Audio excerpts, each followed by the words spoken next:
Basketball homecoming. We hope you are ready to enjoy our homecoming celebration. Homecoming is a special time for the Bulldog varsity team members, managers, cheerleaders, and our basketball royalty. They eagerly anticipate this exciting day for making memories that will last a lifetime. Coach Jana Armour leads the Lady Bulldogs and is assisted by Coach Jamie Armour. Coaches Terry Collins and Luke Fogarts guide the Bulldogs.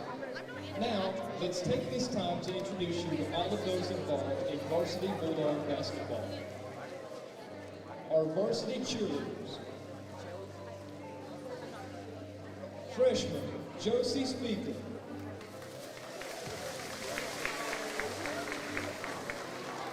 Sophomore, Calix Cowan.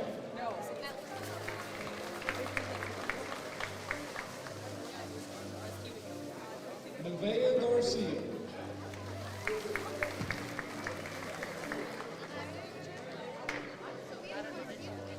Kesslyn Pratt.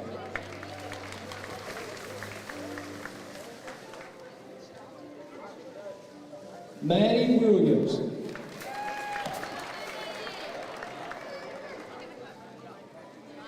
Juniors, Jenna Faulkner.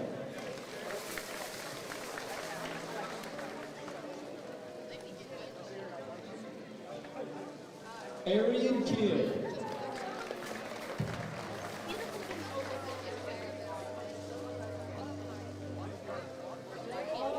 Leah Kozier.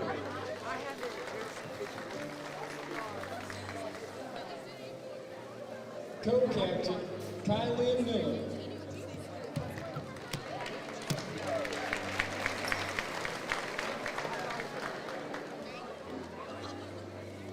Allie Phillips.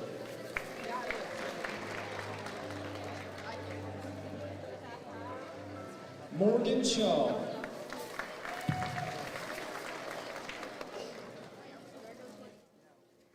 Scarlett Wooten. And seniors, Captain Maylee Riker.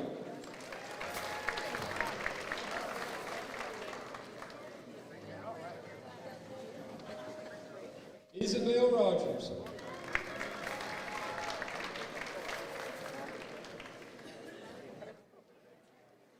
Now, our varsity cheerleaders will honor our homecoming court with a dance performance. Miss Lori Likens is the coach of this squad.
Thank you, cheerleaders.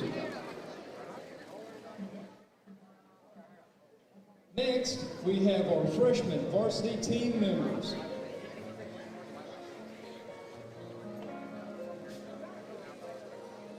Madden Barnes.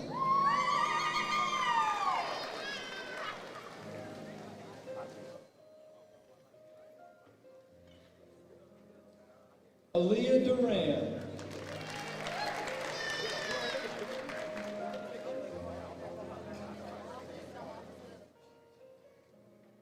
Braxton Espinoza.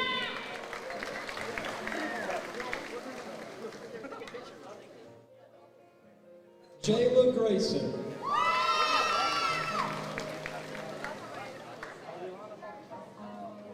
JC Gregory.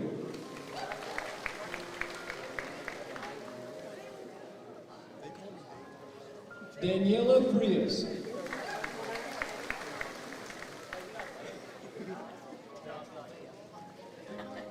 Z Fuerte.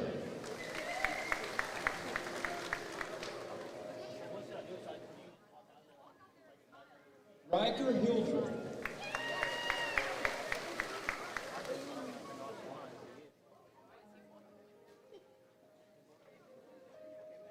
Ashton Jones.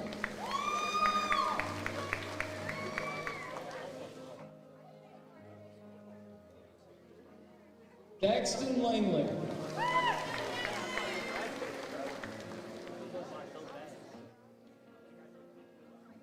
Bree Matthews.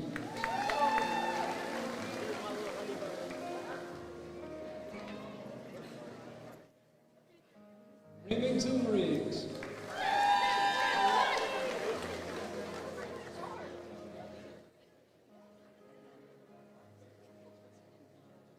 Brandon Rowe.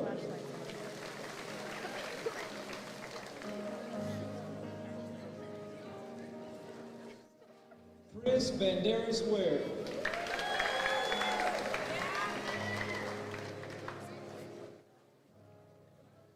Jada Washington.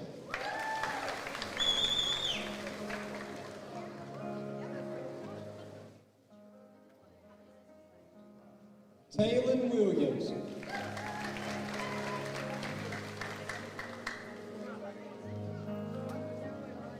Zaylene Williams.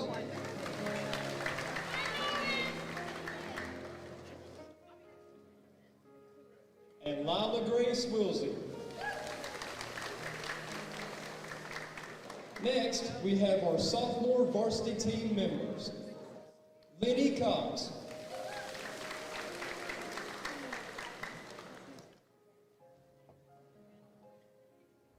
Avis Denning.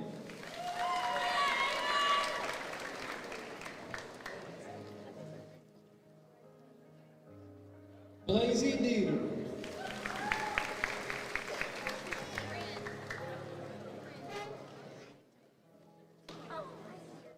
Keela Ellingberg.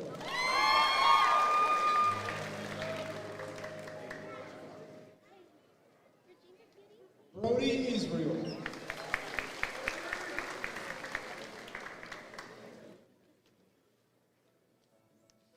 Jerica King.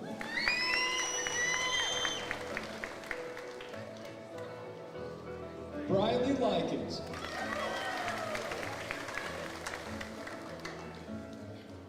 Emma Matlock.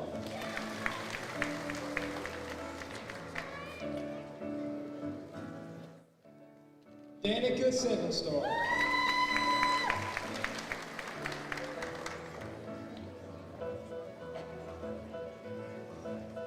Trey Turbo.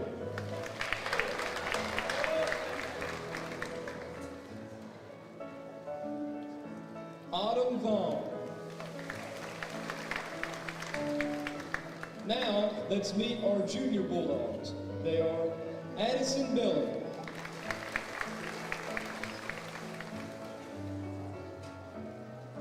Anne-Marie Duran,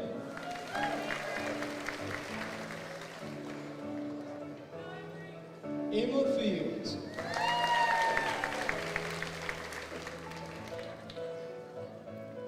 Jessica Lynch,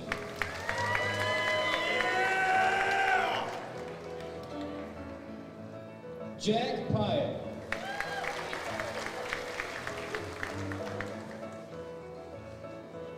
our team managers are Amaya Duran,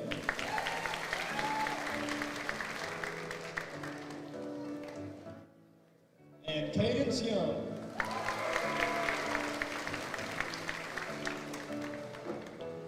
Ladies and gentlemen, it is a delight to present to you our 2026 Basketball Homecoming Royalty Court. Next, we have our Queen Attendants.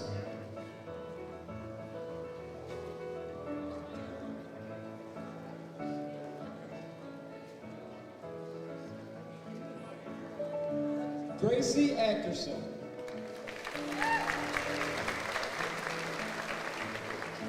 Gracie, number 12, is a 4-year guard for the Lady Bulldogs. She's the daughter of Tristan and Misty Ackerson. Gracie is being escorted this evening by Bulldog E.J. Sanders.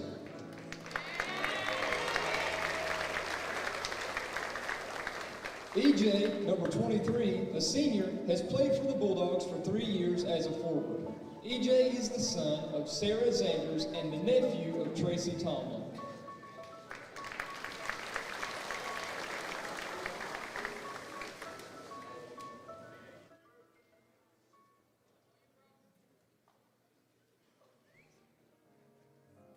Next up, we have Jaden Dean.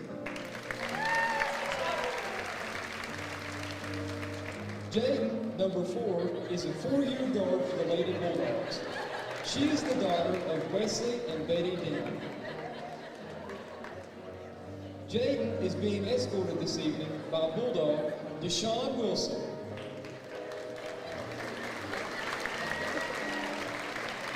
Deshaun, number 11, a senior, has played for the Bulldogs for 4 years as a guard. He is the son of Denique Wilson and the brother of Robert Wilson.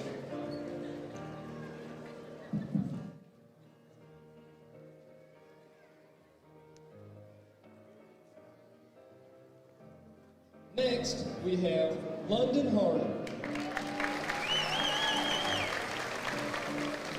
London, number 0, is a 4-year guard for the Lady Bulldogs.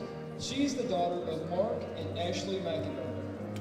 London is being escorted this evening by Bulldog Jamari Palmer.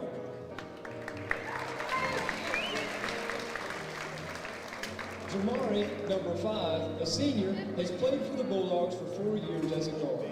Jamari is the son of Tiffany Hollis and Gerard Palmer.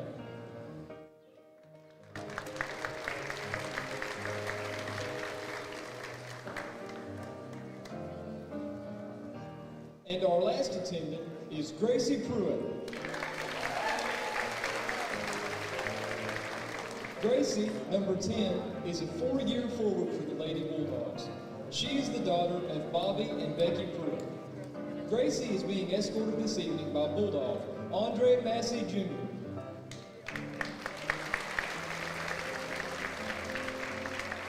DJ, number 4, has played for the Bulldogs for 2 years.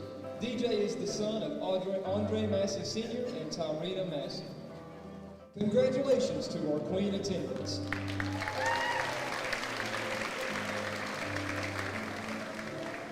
We now present our Flower Girl and Crown Bearer, Adeline Bowden and Crew Shoes.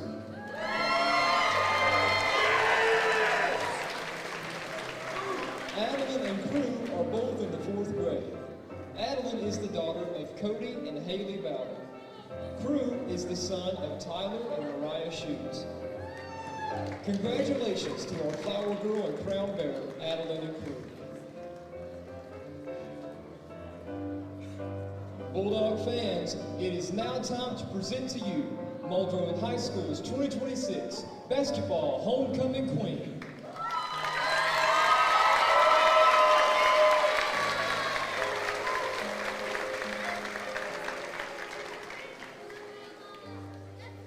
Miss Kayla Ellingberg, everybody.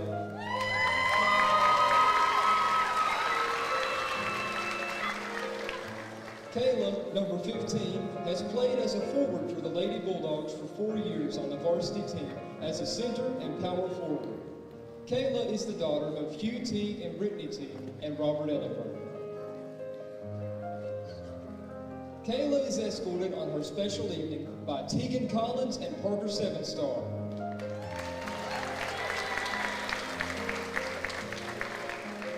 Tegan, number 1, a senior, has played as a Bulldog for 4 years in the position of forward. He is the son of Terry and Donella Collins.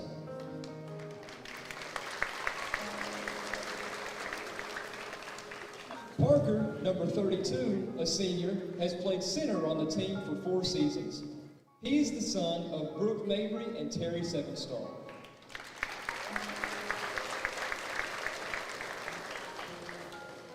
Tegan will now present Queen Kayla with a bouquet of roses and a basketball signed by the varsity Bulldog teams. At this time, Parker will crown Kayla as queen of this 2026 basketball season.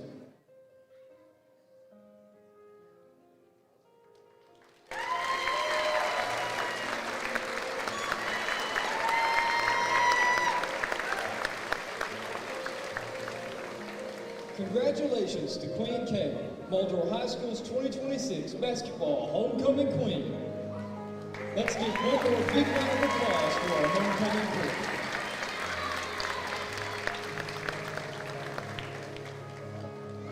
Thank you for your attendance at this Bulldog homecoming. Please join us now as we play host to the CHECOTAH Wildcats. But most importantly, go Dogs!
Let's go, Bulldog fans.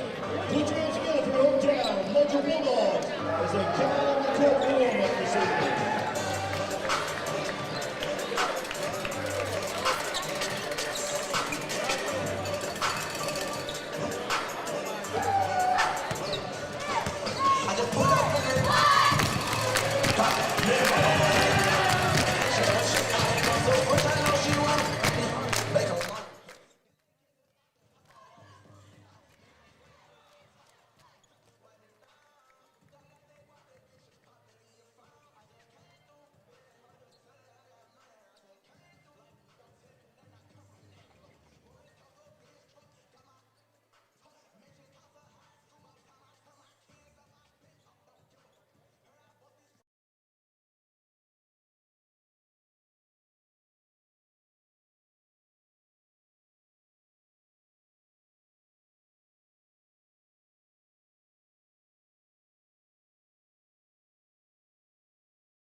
Welcome, ladies and gentlemen, to Muldrow, as we are back here at Muldrow Communications in Roger Sharp Activity Center tonight as the Muldrow Bulldogs. As you can see, it's the guys first tonight because tonight is homecoming night as we are honoring our queen, Kayla Ellingberg.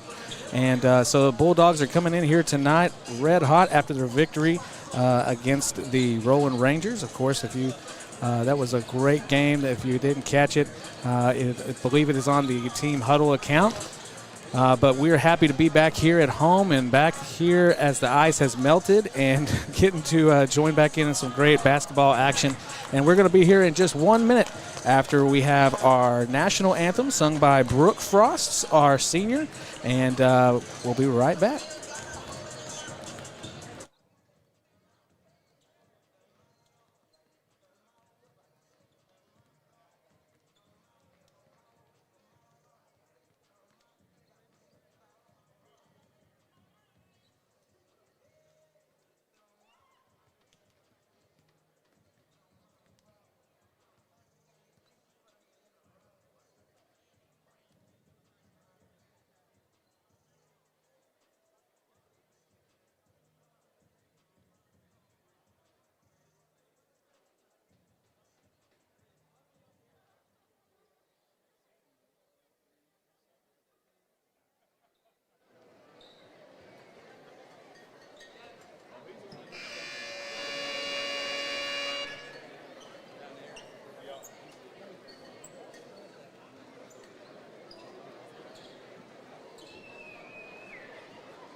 Would everyone please rise as Brooke Frost honors us with our national anthem.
Thank you so much.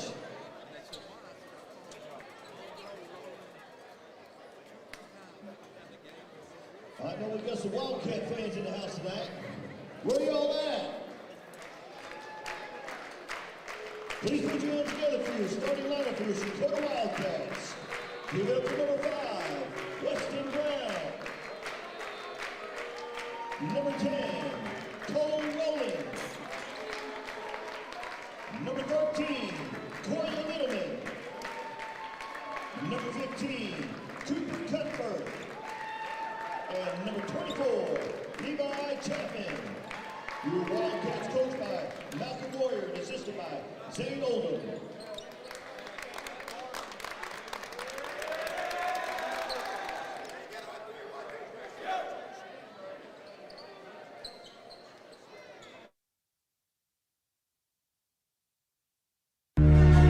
No friends in the industry, my brothers been my brothers, man, you ain't no kin to me, a fact. Whoa, yeah, you heard about me, you don't know me more than that. Yeah, I know hey, yeah. No friends in the industry, my brothers been my brothers, man, you ain't no kin to me, a fact. Whoa, I was known for snapping when I chat before the app. Stood on everything I said and never took it back. Whoa, no friends in the industry, I had to draw the line between my brothers and my enemies, a fact. Let us start the beat, don't wanna keep it rap. Yeah, you hit us up and now we owe you something back. believe. I was young angel, but these turn me evil. Yeah, I know you, but you really ain't my people. Yeah, I heard some people say they know him as my equal. Truth be told, that son, these girl, I don't compete with him. Ask about the boy and they gon' say he got the streets with him. So offensive, no.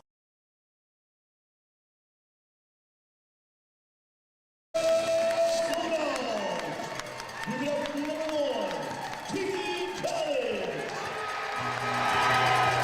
Number 2, Jesse College.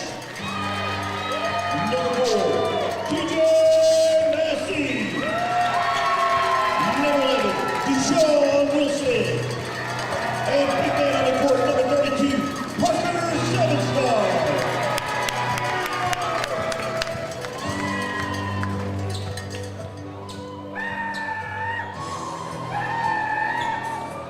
Well, as we said, we are back here in Muldrow, and the fans are all fired up here tonight.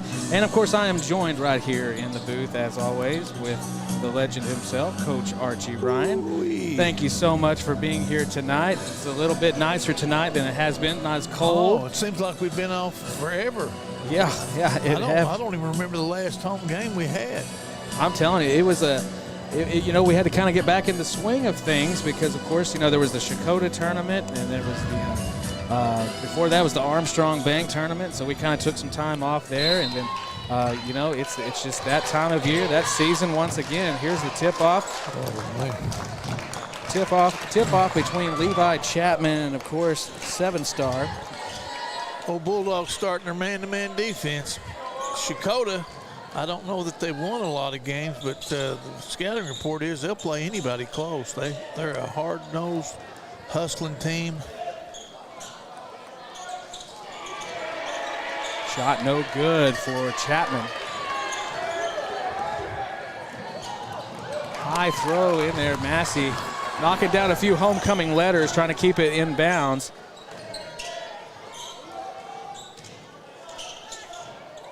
Wow. Might have got away with one right there, but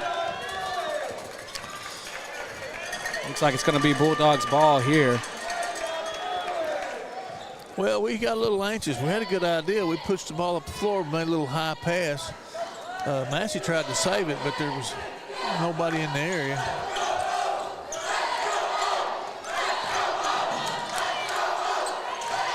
In the corner for Wilson. It's good. That was smooth. Nice three-pointer to start the Bulldogs off here tonight. And like I said, student section is getting loud. The banana has made an appearance.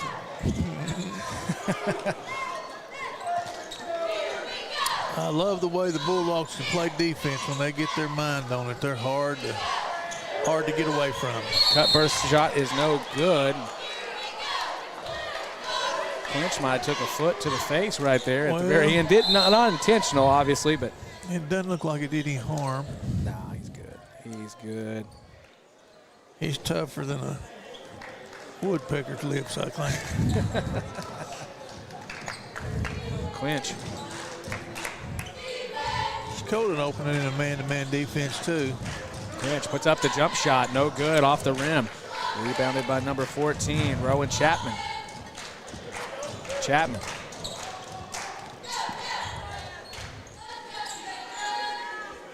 Holds up for a moment there.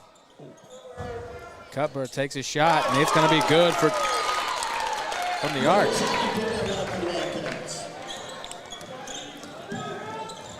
Pass out to Wilson. Massey to Collins. Clinch fakes the shot.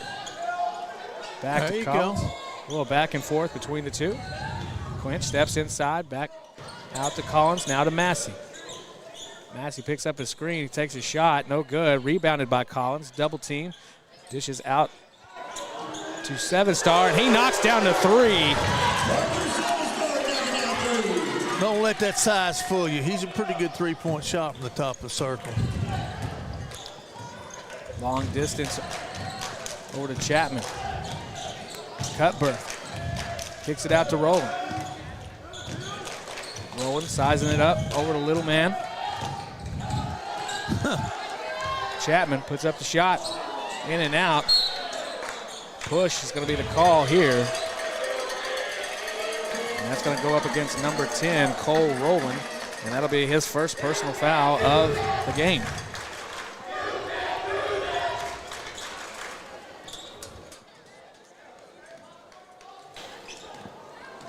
The Bulldogs out to an early 6-3 lead here.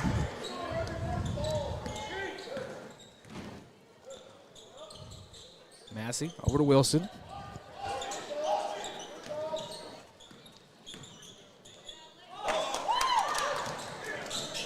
Clinch gets a hold of it, puts it up, no good.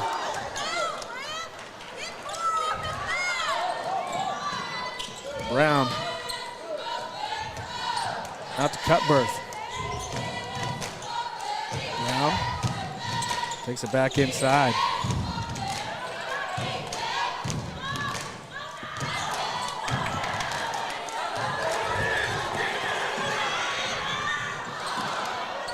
Massey puts it up, good for 2.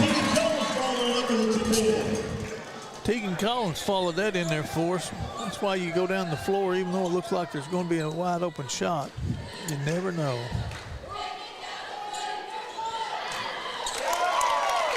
Little man finds.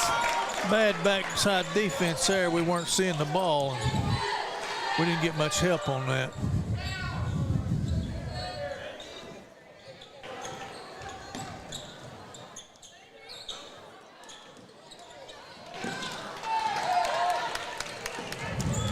Quick transition here. And Cutbirth comes up with 2.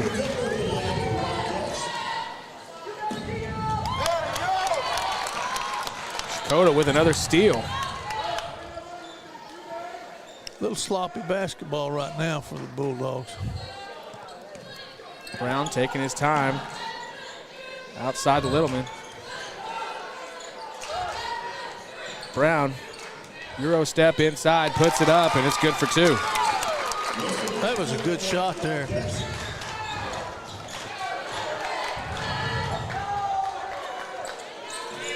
Massey for 3, no good. After back-to-back threes and a 2-point shot, Bulldogs have not had any luck on their side of the court.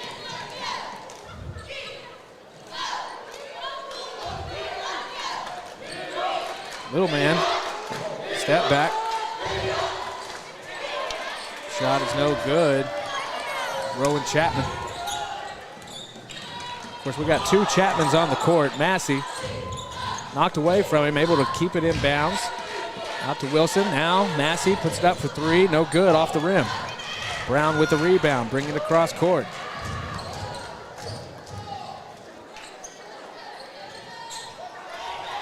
Parker with the rebound. Clinch cuts back inside, gets it over to Collins, in for the slam. That dog will hunt. Quick timeout by CHECOTAH. Coach seen something he didn't like, I'd guess. Teagan able to get the momentum back here for the Bulldogs as they take a 1-point lead with 2 minutes left here in the first period. The Bulldogs starting a little sluggish, seems like. You know, we've had some triumph and then we had some disaster. You know, that disaster, we went up to CHECOTAH in the finals of the game. We had almost a double-digit lead there in the fourth quarter and ended up losing that game. But we went to Roland and was almost down to double digits at halftime and came back and won that game. So we'll see how we handled the disaster, and let's see if we can handle the triumph now. Absolutely. You know, I'd like to wish a happy birthday to a lady that from Muldrow. She used to be secretary at the school.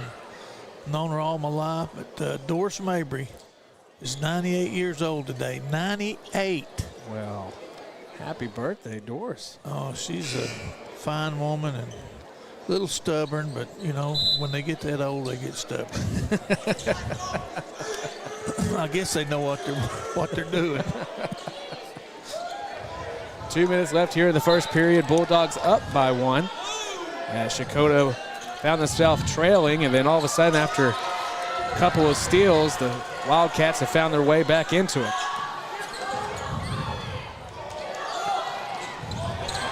Parker comes up with a steal. Wilson over to Zanders. Now back to 7-star. Few substitutions here for the Bulldogs. Jamari Palmer in the ball game. E.J. Zanders. Over to Wilson. Palmer up at the top. Drives inside. Now to E.J. Wilson. Bulldogs doing a great job keeping the ball around. Wilson able to come back up. Taking some time off the clock. Good offensive movement. There's 7-star, and just misses. Quick heads-up play by E.J., able to save it, bring it inside, and reflect it off of the Wildcats. A high IQ play there, Bo. E.J., he came in there, went to the boards aggressively, and was able to kick that ball off the 7-star, nice with a dish. 7-star there. How about that? Little inbounds play there. Less than a minute here. Pass out to Brown.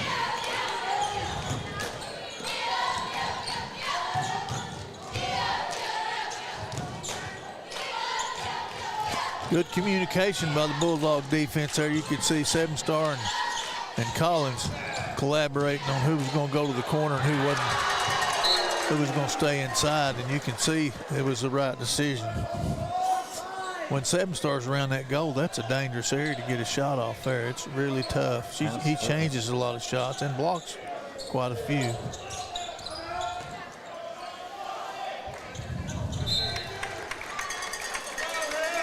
Well, EJ's playing there now.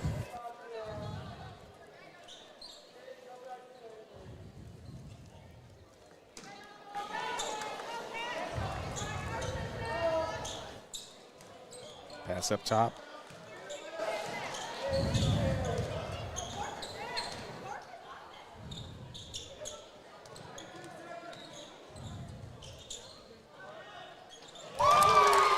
Left too much space there that time.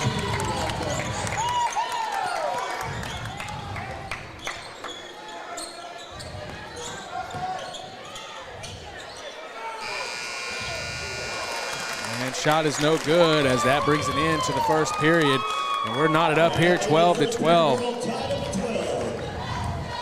Well, as we saw right there, that CHECOTAH has the ability to make things happen pretty quickly and able to play pretty good defense as well. I think that the officials are going to probably let them play because there was only one foul called in that entire quarter. If that's any indication. Well, it's a great night to be here in Muldrow, inside of a seat, inside of the gym. But we are so happy for you guys to be joining us right there at home. And so we want to say a special thank you to our sponsors who helped us put on this production and has been supporting us throughout football and basketball season. Midland Motors, 427 Auto Sales, First Assembly God in Muldrow, Rick's Tires and Auto Centers, D&D Flooring, Salisal Animal Hospital, The Coffee Shop, and Eastside Free Will Baptist Church, which we got to give a special shout out to Eastside Free Will Baptist Church because they provided the meal today for the athletes and for broadcasting and for all those people. And as usual, Coach Ryan did not get the memo for that. Funny how that's happening all the time. You know, the lead scorer in that quarter for Muldrow was Parker 7-star. He had 5, and also Cooper Cuthbert, like the governor of the territory. He had 5 also for CHECOTAH, the Wildcats. Go Big Red! Go Bulldogs! All right. Oh, Sean firing up the crowd over there with a rendition of Go Big Red. I guess somebody dropped a water bottle on them. Uh-oh.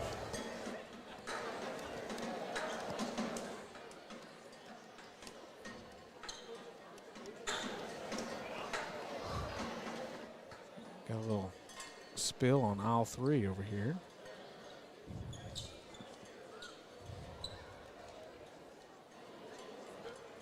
Well, you want to make sure you do all you can to take care of that. I dare them to let them play with old Coach Collins out there. I know they won't be coming in the lane.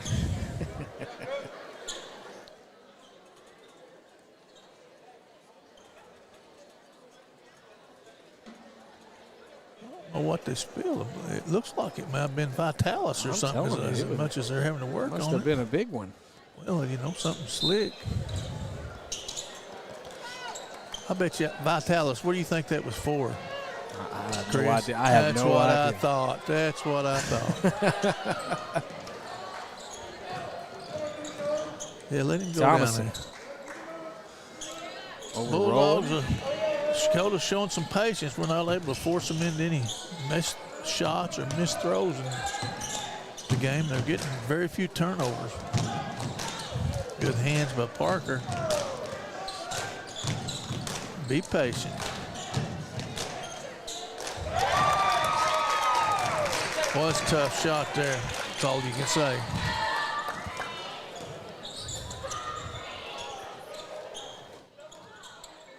Seven-star, good for 2.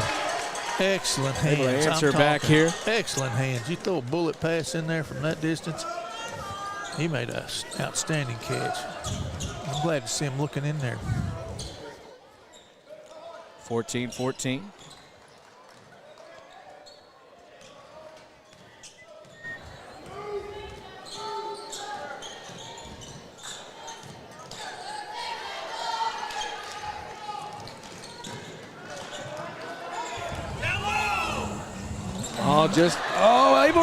Oh, man, they got him. Just kind of went through the hands. Good, strong pass, but EJ not able to hold on to it, but then doing all he could just to keep it back in bounds. And That's disappointing there. it's all right. It happens. It happens. I had a man there in position to really do some good there.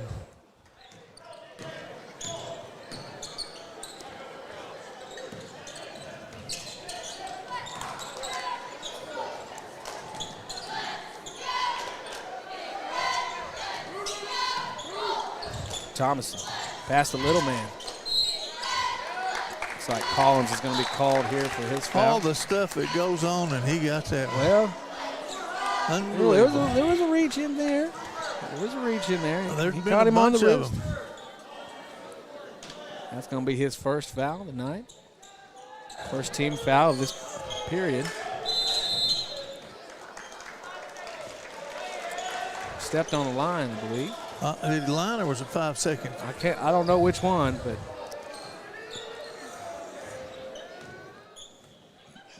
either way, a good defensive play there by the Bulldogs.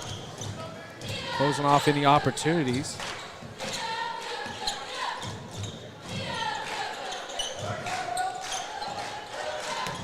Collins found his way up underneath the goal and able to work his way back, and great shot there by Teagan. Just under 6 minutes here in the second period. Rowan Chapman passing off to Brown. Little man passes across. Now Thompson. Rowan. Euro step inside, deflected.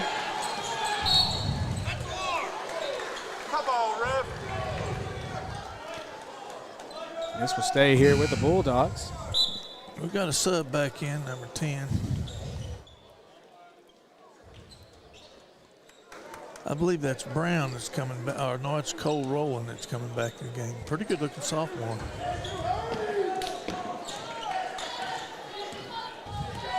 Wilson's working the point out there.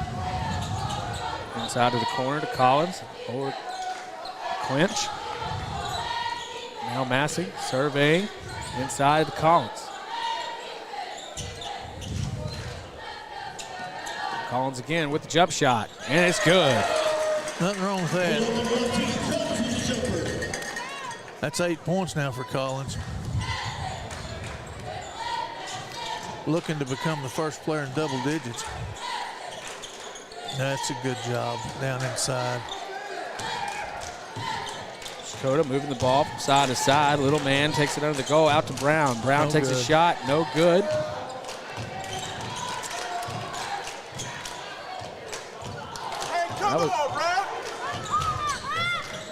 Cole Rowland. Shot was no good. Bulldogs come up with it. Now 7-star out to clinch. Wilson Wide open. And it's in for 3. And I thought the banks would be closed by now. Little double team action there. We're going to get a foul call on the floor. Well, that's a bad. Why would you stop? You got a layup down here and he calls a foul? Well, I know. Did you call a foul on us? foul on number 10, Cole Rowland.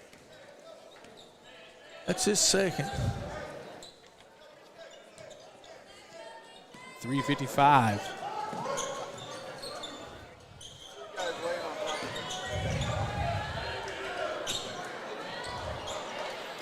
Seven Star able to get the rebound and put it back up. 9 points on the night so far for Seven Star. Bulldogs have opened up a little 9-point lead here. If that.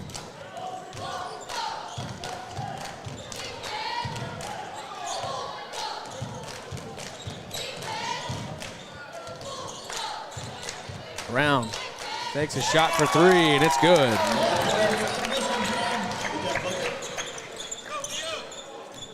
Got him for 5 points on the night. Is that right, Coach? Well, I got him for 1. I don't know if he may have not been. Wilson up and over to Seven Star. And I got news for you. The Bulldogs are exposing. Of course, they've got such a size advantage with Parker, just about anybody they play. But this is the best job I've seen them as far as working through him, you know. Yes.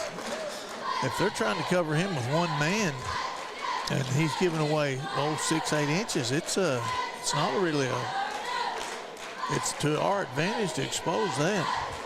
Seven Star absolutely getting it done tonight. I believe he's leading scorer right now for the Bulldogs. Is that right, Coach? I think so. Yes, it is. It's he's up to 11 points. He's the first person here tonight with double figures. Well, and we've seen his use right here in the second quarter with, you know, three jump shots right here underneath the goal, and as Coach said, also with effective rebounding. Defensive play over here on the other side with a block. Bulldogs starting to catch their rhythm here in the second period, and so we'll see if they can finish it out. 2:52 left, 25-17. One more fact on Doris Mabry. You know, she once told me she had 44 grandchildren. 44 44 grandchildren. And it might have been great-grandchildren. I didn't even ask about that. You gotta have like a spreadsheet to remember all their names. Oh, my goodness. Can you imagine Christmas present? Cole Rowland out to Chapman. Chapman goes up and around, and Seven Star able to get the rebound. Massey's going to bring it down for the Bulldogs. Over to Wilson. Inside to Zanders. Zanders back outside to Seven Star. Now Clinch from deep. Oh, just skims off the top of the rim. I don't know. Might have been a good shot if you made it. Cole Rowland with the rebound, brings it all the way down. Euro step inside off the glass and good for 2. He wasn't waiting on nobody. He just took it down himself. Right.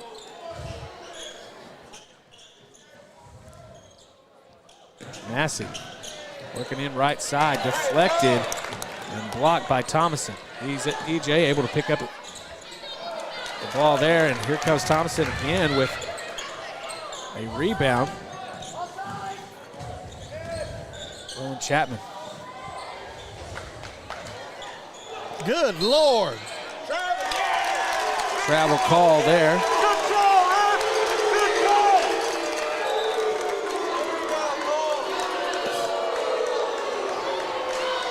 I never realized how poor that official was. But it's dawning on me. The guy took a run and hit him.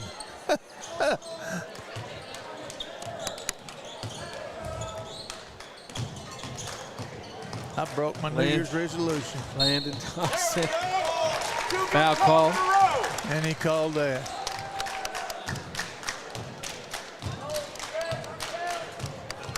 Foul by Brown. I'm sorry. Jamari Palmer with his first.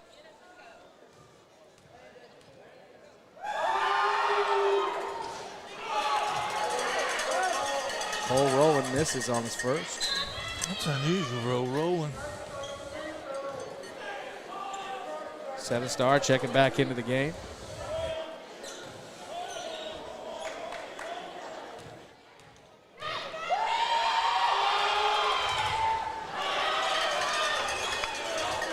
Parker with a rebound. Checotah quick to get back. Parker to Wilson. Wilson steps back, puts it up for three, no good. Collins trying to get the rebound, and there's a foul call. No, I think it's just out of bounds on Blue. Out of bounds on Checotah. Which I'm not sure about that. I thought it might be a little over the back on. High pass up there. That's another foul on old 10 there. Old Rowland, that's another one. That's his third. Yeah, that'll be his third.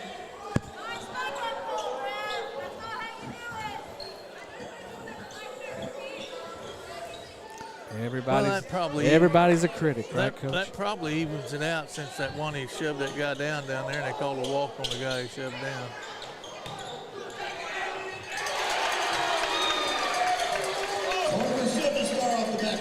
That'll be hard to stop there. 7-star able to knock it away, gets back out to Wilson. Less than a minute left. Palmer inside to Collins, puts it up off the glass, and that's good. That looked good. 6 points for Collins here in the second.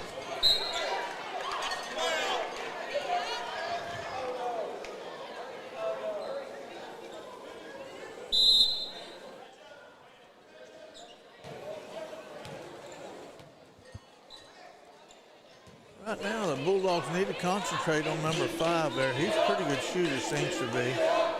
Little man, pass out to Cutbirth.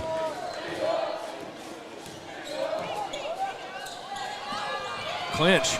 Here comes Collins in for the slam.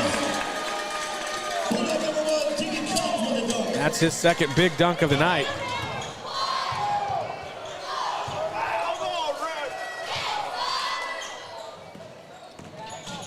Brown. Less than 20, now 15.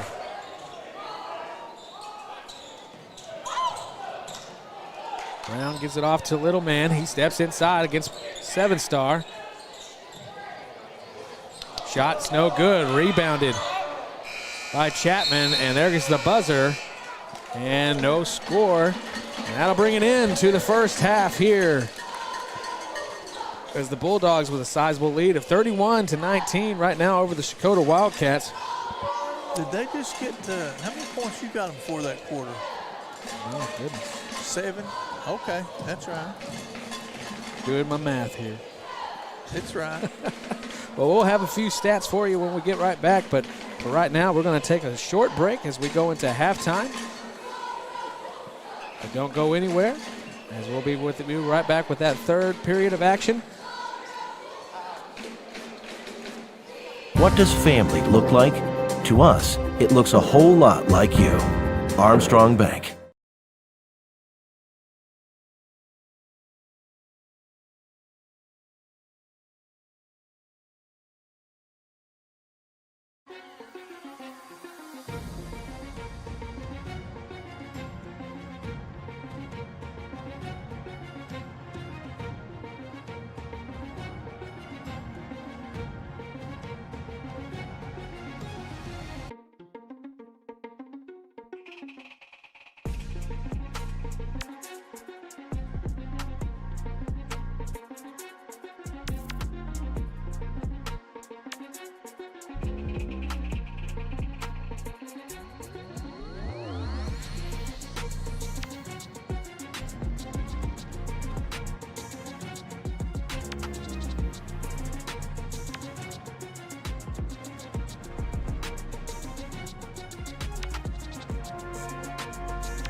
amazing, and she does so much to support our Bulldog athletics, our Bulldog school.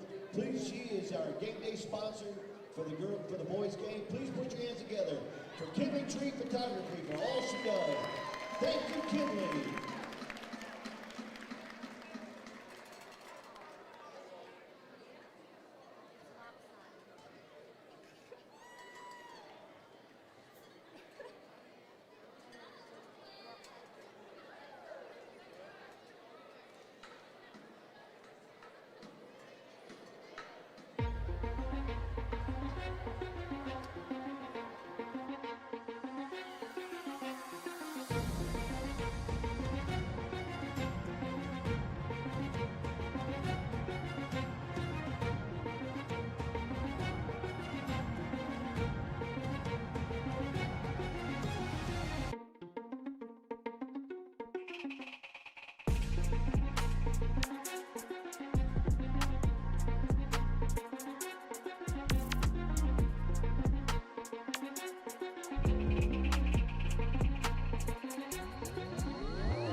Coach, and we are back here with about 2 minutes left here at halftime as both teams are warming up, as everyone can see. And got some great steady cam shots there.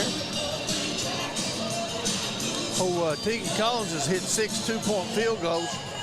The Bulldogs have yet to shoot a free throw.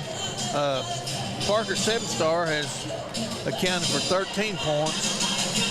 And Tegan Collins has 12. Deshaun Wilson, he's hit 2 threes to account for 6 points, and that takes care of the Bulldogs scoring. For Checotah Wildcats, Cole Rowland, a sophomore, he has missed 2 free throws, but he made 4 field goals. He has 8 points. Rowan Chapman, a junior, he has 1 3-point field goal. Cooper Cuckberg has 5 points, and Weston Brown, a senior, he has 3 points. So they have balanced scoring. They have 5 people in the scoring column, and we right now only have 3 people in the scoring column. But we're attacking the goal pretty well and getting some shots down in there, playing pretty smart basketball, getting the ball where we've got a big advantage in high. Seen some good team play, here tonight. Passing the ball. I know there was a good 45 seconds, almost a full minute of just passing back and forth. Good offensive movement, taking some time off the clock, and trying to get Checotah to really kind of put themselves in foul trouble. But Checotah showing some discipline here tonight, not really allowing themselves to fall into that category. No, like I say, if you score 31 points in a half without the aid of any free throws, that's pretty good offensive output on that deal. Absolutely. Because you're not getting the free ones, Well, there's only been 2 free throw shot total. They had the 2 free throws. Well, of course, right now Bulldogs have a good lead, and we want to keep extending that lead. But don't count Checotah out. We've been able to see here tonight that when there's a lull in the offensive play, the Checotah has been able to capitalize on that. Yeah. And so be watchful of that here in the second half. Well, Sean Guard's got some good, I don't want to say oldies. I don't want to offend anybody. But who's that? Sean Guard's got some good music on playing over here in halftime. I don't want to offend anybody by saying oldies because, kids in high school, they call music from my day now oldies, and I'm like, that's just wrong. Yeah, really, I'll be honest with you.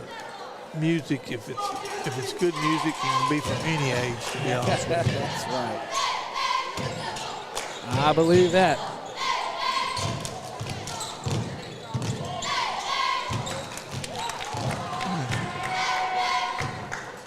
Bench Brady ain't gonna score, I guess, or something. He's looking to get on the board. Needs to take the ball to goal again like he did in the first half.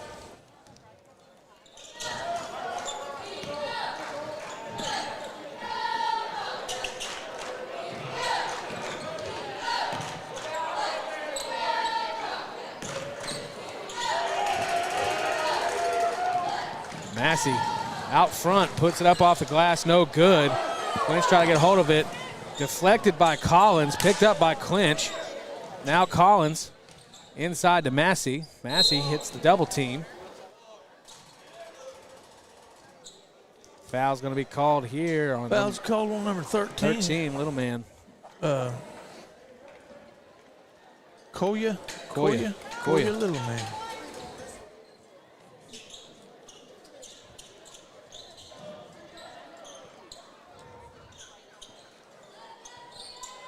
Seven-star to Massey. Massey drives inside. Steps back. Collins for 3. No good. Rowland. Now bring it across. Cutburst shot is no good. Rebounded by Wilson. Now to Collins. Nearly picked away right there as Seven-star steps into it. Now back out to Collins. Bounce pass into Seven-star down low, out to Wilson. Out on the wing, now Collins once again. Bounce pass inside. Turns around, and nice little jump shot there by Seven-star, picking up his 15th point of the night. Tell you what, that looks smooth. Thomason. You know, I've got nothing against the little two-man game with Teagan and Parker down there. Good answer by old Cuthbert there. Cooper knocking down the three. 22-33. Massey drives inside, and it's going to stay here with the Bulldogs as it was knocked away by Cooper.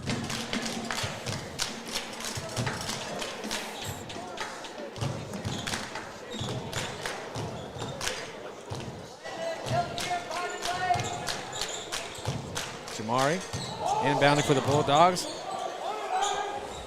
Defensive deflection there. Collins able to come up with it. Now clinch. Guarded by Brown.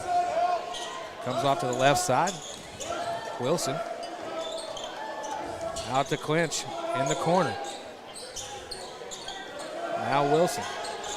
All the way across to clinch, trying to get him open. Palmer drives inside. Out to Collins. Collins fake step inside. Out to Wilson. Now the 7-star. Collins driving baseline. He's going to be step on the line right here. No, they called a foul on him. I think 10 was pushing him, trying to shove him out of bounds. Cole Rowland is now called for his 4th personal foul. Now put him in a little bit of foul trouble as we have a substitution now. That's number 2. That's old Teagan Duval.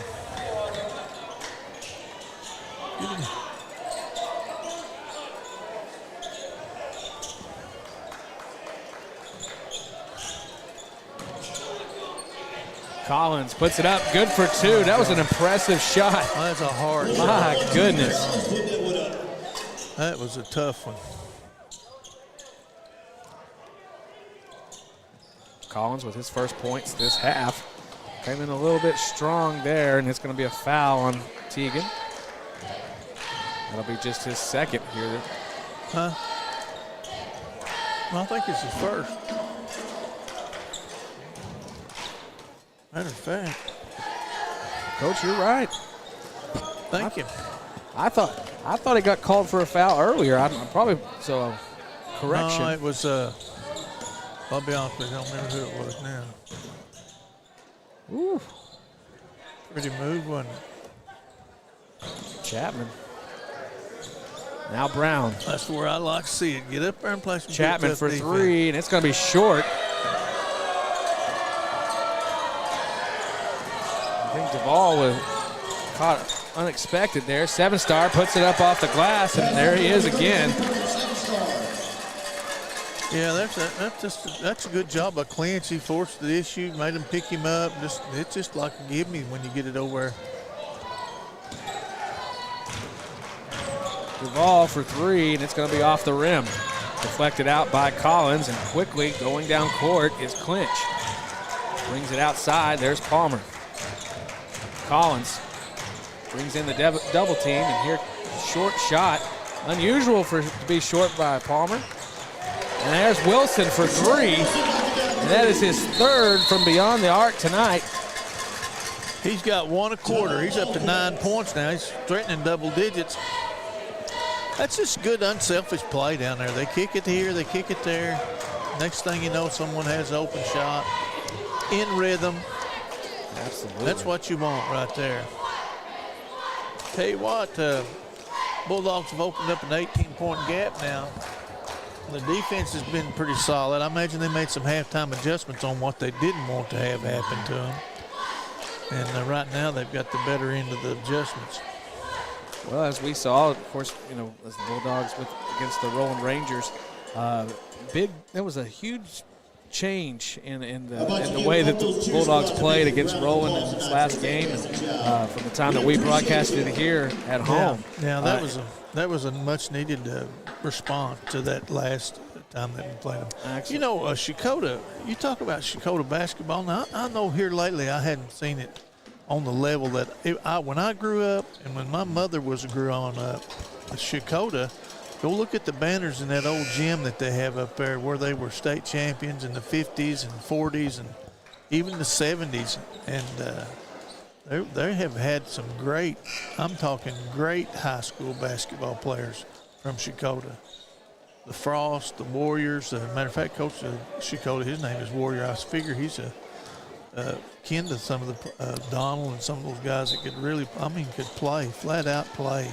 Well, of course, Checotah this is a district game here tonight, but next year we'll have to see how the ADM works out and see if Checotah is going to be a district game for next year, because see if they may go down in classes just like they went down in class here in the fall sports for football, as the new ADM ranks classifications have come out for the OSSAA.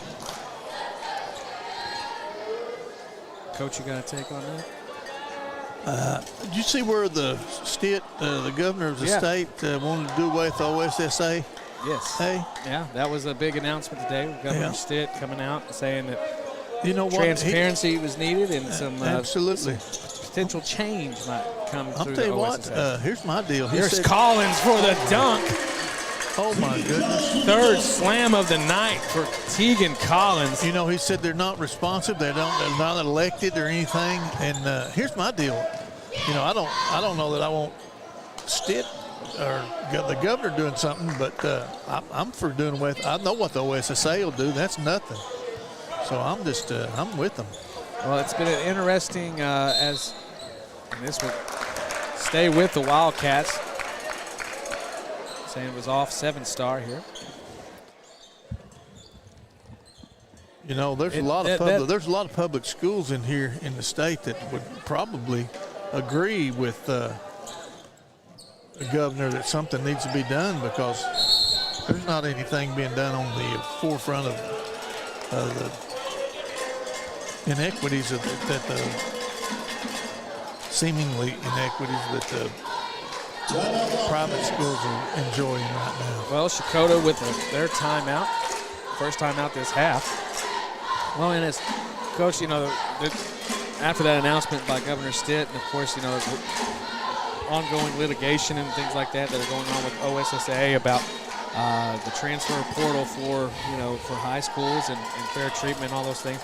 But to say that, the thoughts of what it would look like, we can get in all kinds of different theories of what people may want or how it would be concluded, but other states have done the same thing as well, where they've kind of done away with their organization and stuff, but whatever happens would have to be voted on by the schools who participate. Is that right, Coach? I don't know who's going to vote on, but I would like to see it come to a vote, because right now, 6A, 5A, they don't want private schools in that group. They don't want anything to do with those.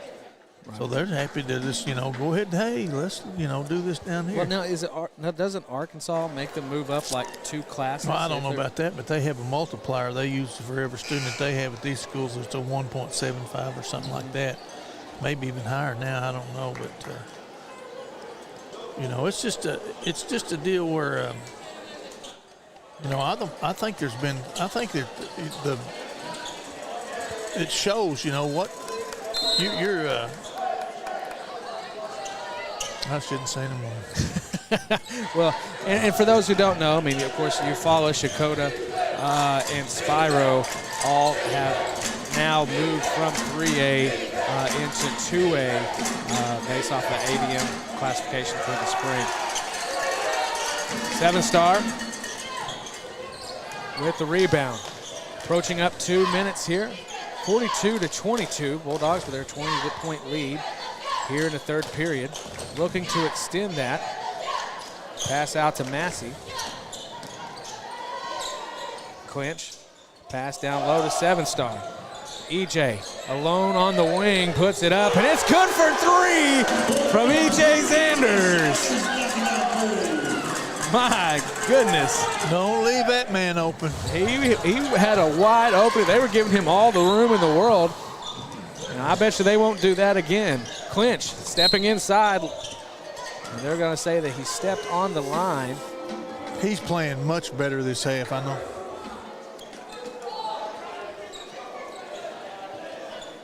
Clinch. Oh, we called a foul on them? Well, yeah, foul's going to be called. That's the only thing. That's the only thing that saved that layup. That foul. Foul is called against number 5. Get it in, boys. That's Brown. There you go. That's his first. Palmer puts it up. Now that was Only smart. where 7-star could get it, but good defense there by CHECOTAH. Yeah. You got to be stronger with the ball there. That was a nice play by Palmer. He threw it up where it would come down to first man that could reach it, you'd get it, and that's going to be 7 on a deal like that. Long shot there by Cutbirth. Rebounded by the Bulldogs. Here's Massey behind the back. Euro step inside, puts it up. Rebounded by Cutbirth. That can't be our ball, can it? I think it is. I didn't see it that way.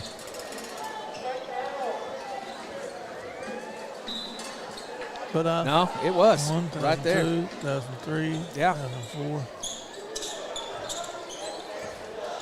Sorry, I just caught it off one of the replay screens over here. Nice steal there by Collins. That was knocked away by Littleman. CHECOTAH is having a little, that number 10, since old Roland's gone out, they've kind of had a tough time of maintaining. Not able to kind of get back in sync. No, they're trying to score 10 points on a possession. You just got to take it a shot at a time here. Bulldogs using time to their advantage. Now, a little miscommunication there. Well, he had a good pass. Somebody did a really nice job there, but just didn't come up with it. Of course, it might have been one of those passes at your feet where it makes you look bad when you miss it, but there's not many people can handle it there. Bulldogs, here's with the press, and there's Zanders comes up with a steal, and he's going to dribble on the outside. Defensive deflection, able to pick up another dribble. Massey taking his time, 30 seconds on the clock here in the third period. Parker. Massey goes the distance. Oh, just off the back side of the board. Coach changes the dynamic when you have two big guys down low there with like EJ and the 7-star able to block out. Foul here appears to be against the Bulldogs. And that will go against Massey. Massey had a foul. He's not had a good shooting night tonight like he did last Saturday. But you can't shoot great every time. That's his first foul of the night. Off the hands of Brown, and now that will go. Well, Brown's done a pretty good job. He's hit some shots. Now, he didn't play that very well, but he's good ball handler, too. I mean, he's a pretty good little player. I don't think he's as old. Well, it says he's a senior, maybe. Oh. Collins just trying to get that shot off.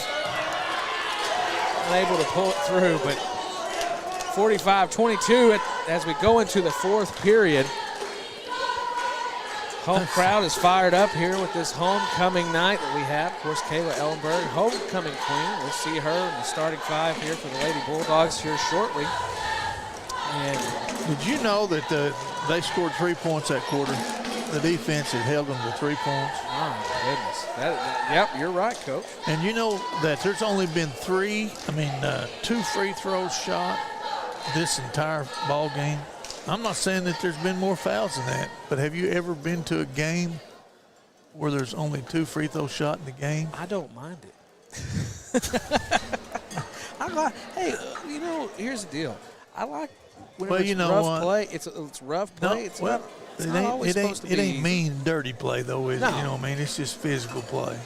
Yeah. Well, I'm with you there. Well, I mean, it's a physical game, and tonight they're coming out here. They're doing a great job. Well, you know, the thing about this, too, is that's kind of the way that the larger the schools, the more freedom and play there is, you know. Uh-huh. And in playoff basketball, it's usually that way where it's just let the big dog eat, type deal. We're about to get ready here for the fourth period, and the Bulldogs going back out here with the same crew that they had: Jamari Palmer, Massey, Zanders, Clinch, and Collins. Well, and we got 7 taking a break here, and Massey's back in, I believe. Or who came in for? Was it Clinch? He needs to get his confidence up here. I'm glad they brought him back out. Bulldogs did a good job there. Leading scorer for was a tie in the third period with Parker, 7-star, and Collins both with 4 points. And then knock it down 2 threes. One was EJ Zanders and Deshaun Wilson. That was a nice move with the left hand. And he's not left-handed. Clinch out to Zanders. Zanders to Collins. Collins fakes the shot, steps inside, pulls up for a jumper, and it's going to be off the front of the rim.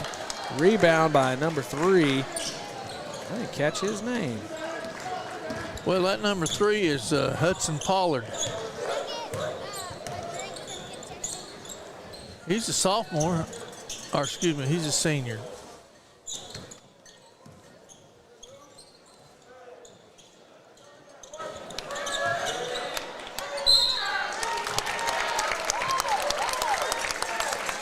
Foul on old Xander there. Draw the shot foul, headed to the line.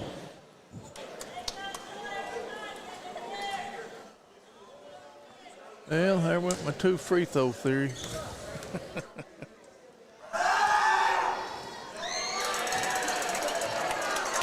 How about, have you ever seen a game where not one single free throw was made? And I'm not talking 6th grade either. I'm talking high school. I was going to say, have they hit a free throw tonight? No, I'm going to show you how good I am, though. They haven't hit a free throw all night.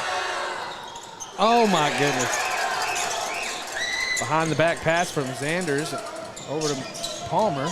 Massey goes up and collects the foul. Well, Coach, here you go. Huh.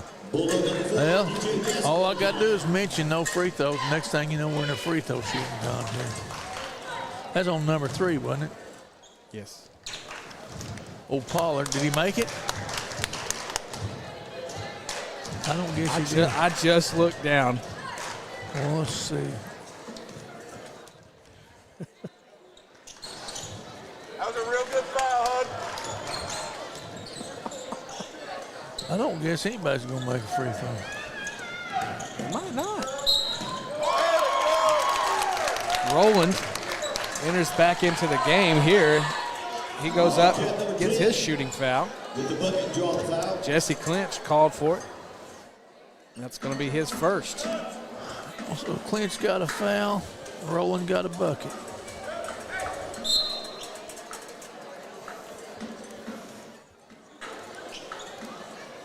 Clinch got a foul. Where's old Clinch at there? Yes. So far, no free throw has been made. Is that right?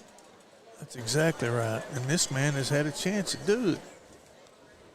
We'll see what happens here.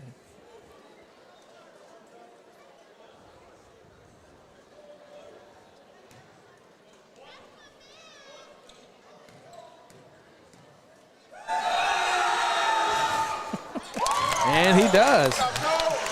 Knocking down the first free throw of the night. Wilson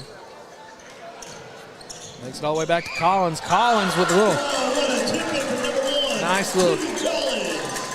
Excellent job of controlling that pass. I thought we were going to make another too high pass, but we didn't.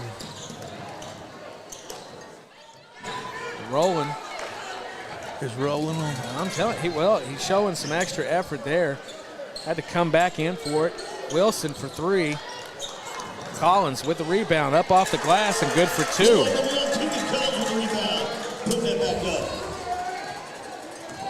That was a fortuitous circumstance there. The ball popped loose. 2 of them were fighting for it, and it went to Collins. Of course, he was able to turn it into just an easy bucket. Parker with the rebound. That Parker is a pretty good outlet man. He doesn't make many bad passes in the outlet situation.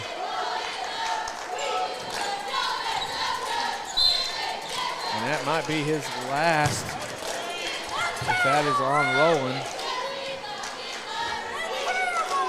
And it will be. He's an aggressive little guy, ain't he? He just fouled out.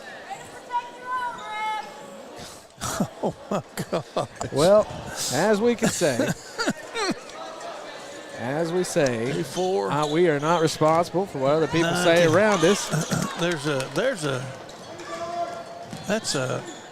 He got 5 of the 9 fouls called tonight, so I don't know what to tell you. It's true. He got over half of the fouls called tonight were on him. In a game where, there's not been a lot of fouls called. I mean, so you got to be doing something. Wilson. Yeah. And he got away with that one that was the worst of all. Oh, look at that. Clinch goes back in. That was a beautiful play for his first points of the night. Nice pocket pass by the big man. That was a great, I mean, even if you're guarding that, I mean, for a high school player, catching that, bringing it back in, going on left side with it in the air, that was a great play. That was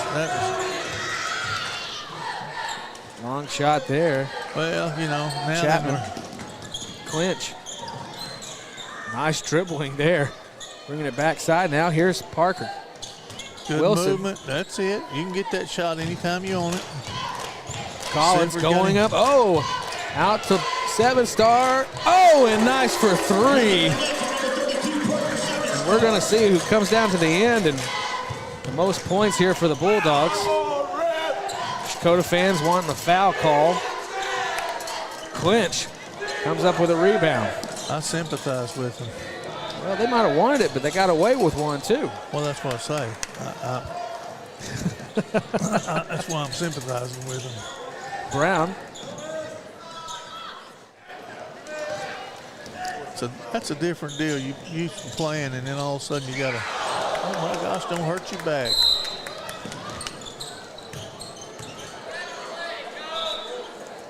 That looked good on paper, though.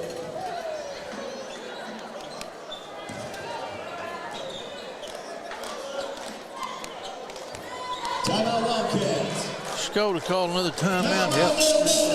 54-27. Timeout call here. 3:57 here left in the fourth period. And it's kind of quiet out there on the old YouTube chat. Which, you know, tell us where you're watching from. Maybe you got a big old bowl of chili, or I don't know what's on the menu here tonight. I got a question for him. Yeah. Speaking of boys basketball. Yeah. Last year, Muldrow defeated Broken Bow in the regional championship game here.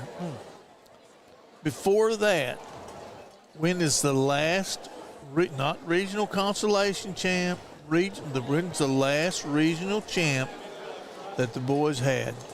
What year? What year was the last regional championship for the boys basketball here at Muldrow High School? Regional.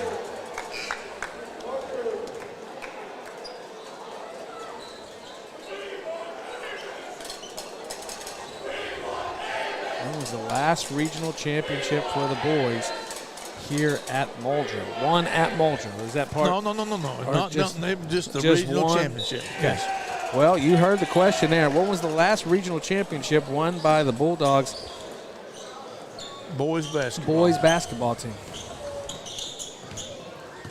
Now this aren't Pollard. Whoops, not Pollard. Duvall.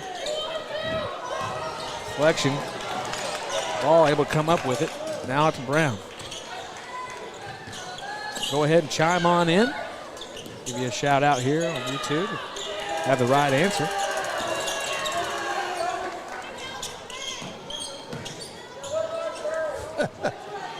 Brown puts it up.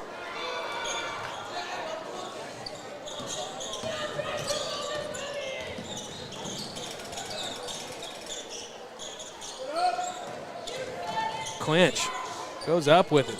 Able to get his own rebound, puts it back up, good for 2.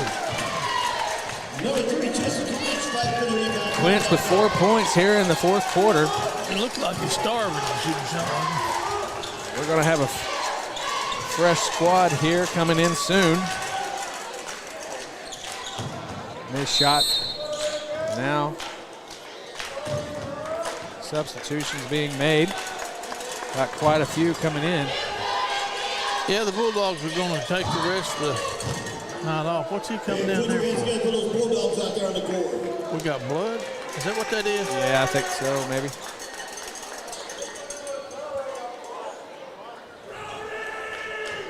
Well, I wonder who's bleeding. I don't know. As they are taking care of that. I'm going to say thank you to all of our sponsors. Of course, once again, thank you to Eastside Free Will Baptist Church right here in Muldrow, and the coffee shop Sallisaw Animal Hospital, D&D Flooring, Rick's Tire and Auto Center, First Assembly of God in Muldrow, 427 Auto Sales, and Midland Motors. Of course, we want to say a special thank you to our 3 sponsors, Don and Velma Morton family, Agent Mallory Martin, and of course Armstrong Bank. Appreciate all of their support for Muldrow Athletics, Muldrow Communications. Brody. Oh my, is that our ball? I don't know. I'll be. See what came off I of there? don't It's know hard to about see that. corner right there. Yeah, it was off his hand right there. Good call by the official. Came off of Cutberth's hand as it went outside. Palmer coming up on 2 minutes. Well, of course, don't go anywhere as we get ready for the run out here for the girls' game. Duvall goes reverse layup. Duvall. Turpin. Slapped away by Duvall. Still going to the Bulldogs. Checking in the ball game is Isaiah Tape. Is that Tape? T-A-Y-D-E.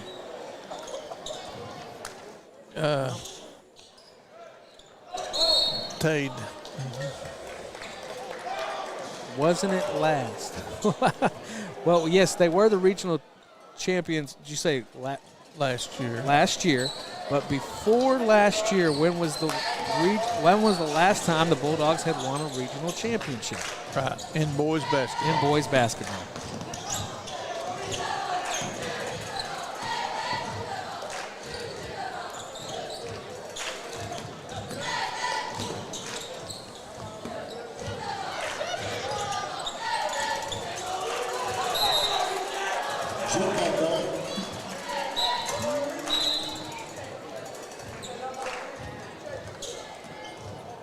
Man. See, I was going to say 2023, but that was because I know we won against Tulsa Central here. Went on and won. Not McLean. Whew. Good question. Sanders knocking away from Duvall. Ball, cut back, Euro step in for Sanders. Great play. My goodness, Coach, did you see that one? He's got skills. I'm telling you what, don't count this guy out. Knocking down a big three. I mean, that was awesome. Looks like another 23, I remember. Michael J. Well, Duvall steps up and Who's that, number 1? yeah. Walk out. Landon Thomason with that bucket.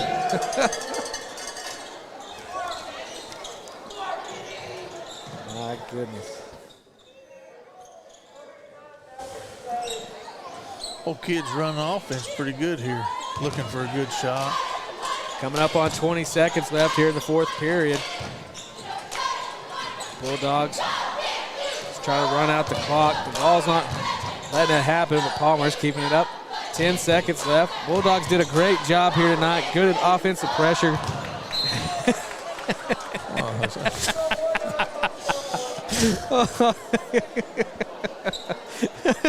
Palmer's like, come on, man.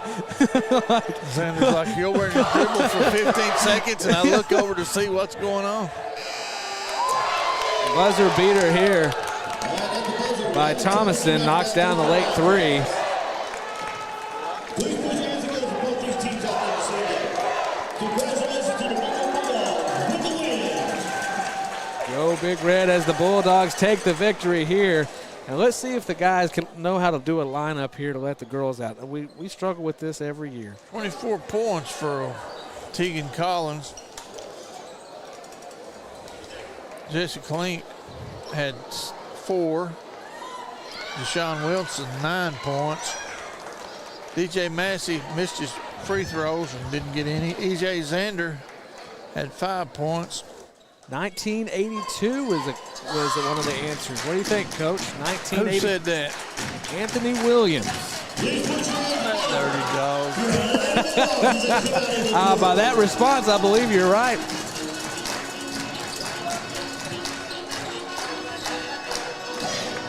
It was 1982 as far as I know. I know we had some other really good teams.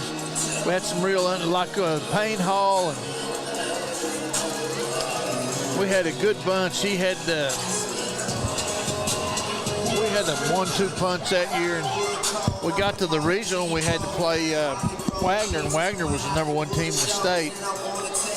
Well, we were clearly the second best team in that area, but there was a major upset in the area tournament, and Fort Gibson beat Wagner, so we had to turn around and play Wagner again, and this is really a good team. And the year that they went to state with Eric Wisnant, Chris Michaels, Ray, and Greg Pratt and those guys, they may have gotten beat in the district by Salisaw, but we ended up coming all the way back through the losers bracket and beat Deer Creek Edmond and lost to Millwood in the second round by about 4 points. So that was a good team there. I'll tell you what, it's going to be a good game here tonight between these two squads.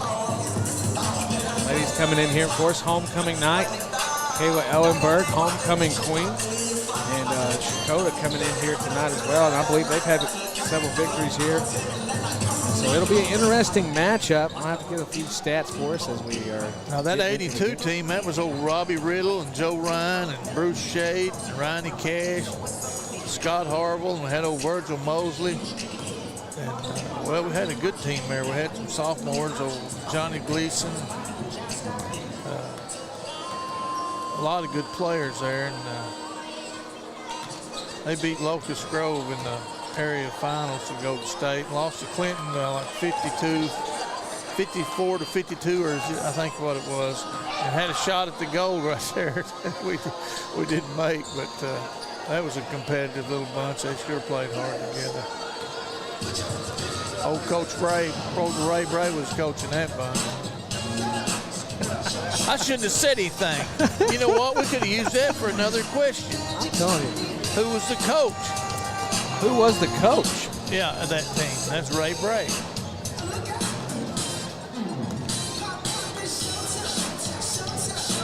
Another question was it 2012? I'm trying to think who that 2012 team was. Well, I wouldn't be surprised if that wasn't like Payne Hall and them. Yeah. That's about right in there, I'm pretty sure. Well, Payne and Hall, Payne Hall was excellent player. That was long before 2012.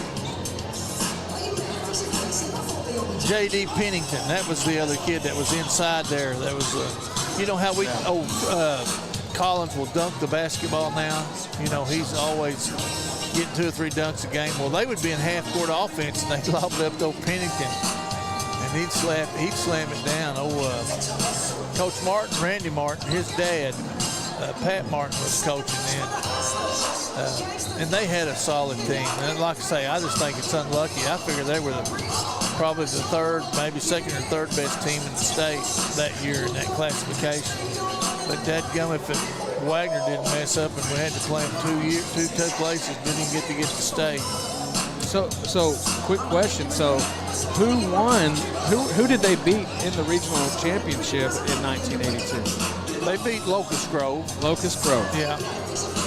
Now back that was Joe's year, wasn't it? Joe, yeah, little Joe, yeah.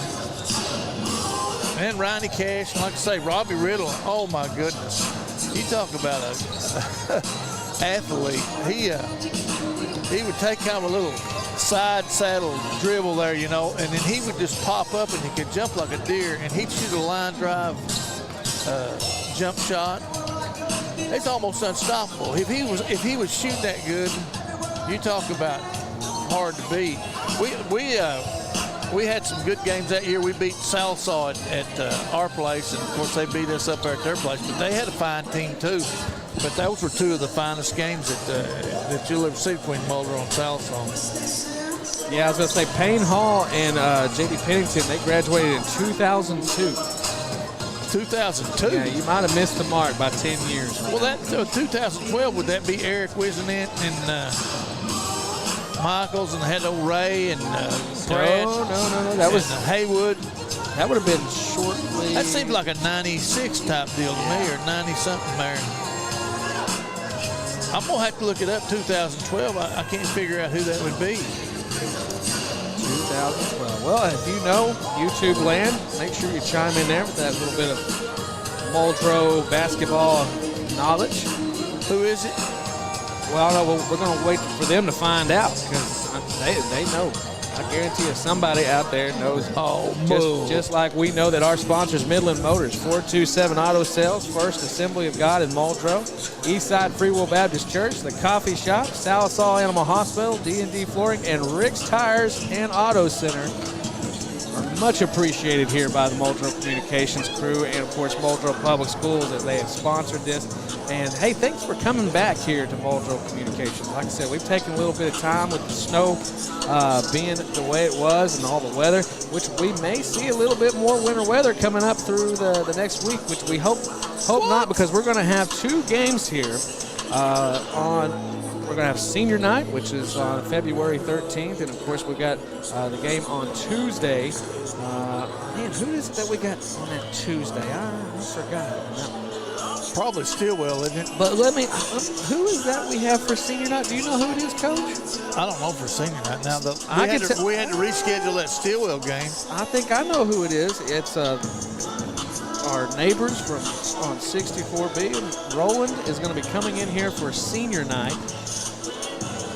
And on that Tuesday will be Poto. So two back-to-back games, February 10th and February 13th. That'll be our next time that we will be live here. We had to make up a Stillwell game. Where did they put that one? I have not heard. Is that the February? That was on January 30th. Yeah. Now, I don't know. What's our last scheduled home game? Last scheduled home game is going to be Roland here on February 13th, next Friday. Next Friday? Well, it must be the Monday after that we play them. Yeah. So that'd be the 15th or something. I'm not sure. It's going to be Usually I don't say something unless I really know. Well, we are excited about that. We're supposed to have a speech tournament on that weekend, but I said, you know what, we're going to be here. We're going to have our seniors. We're going to honor our seniors, and of course, you can't miss a home game right here between Muldrow and Roland. And now that they've 1-1 on the year, and so we're going to see who comes out with this third game win.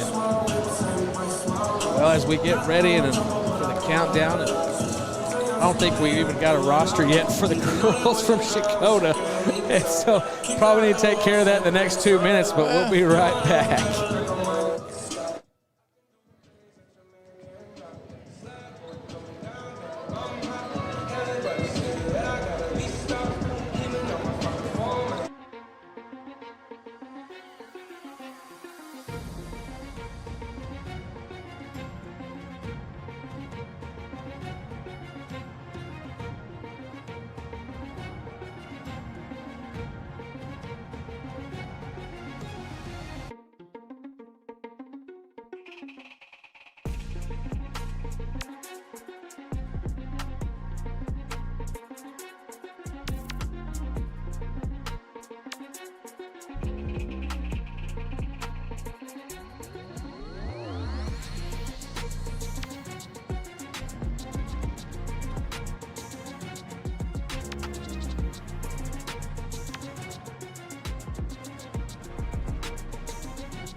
Number 10, Nakia Carr. Number 23, Addie Britt. And number 25, Kelly York. Your Lady Wildcats coached by Wesley Cloud and assisted by Olivia Andrews.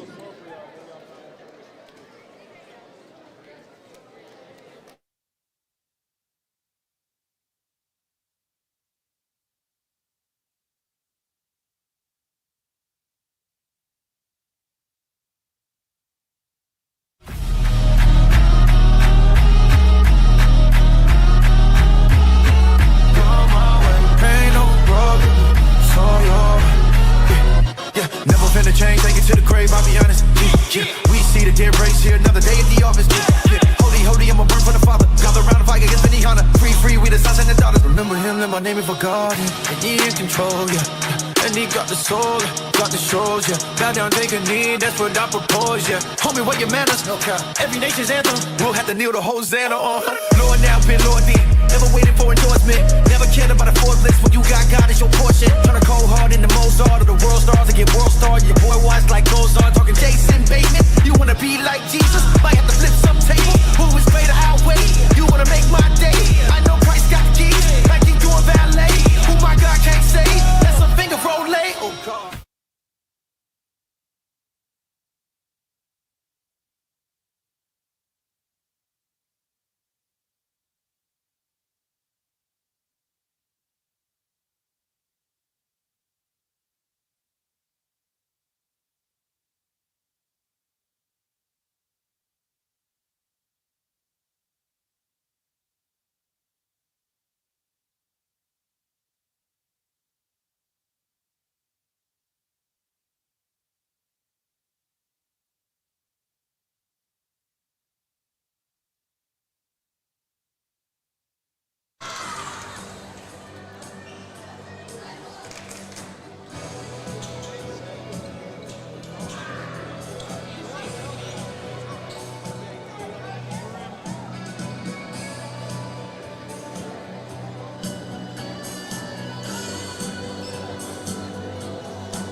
Well, as we are getting ready here, of course, we have Queen Kayla. Queen Kayla. Queen Kayla. Kayla's place. And I'm glad to see Gracie out there. I thought she got injured last week, but boy, I never seen such toss-ups in my life. Keela Ellenberg driving down right up off the glass and good for two. And right just like that, Lady Bulldog number 1, Keela Ellenberg drawing first blood. able to put 2 points up for the Lady Bulldogs. That's a hard place to stop dribbling right there. Now, Logan Dowdy, point guard.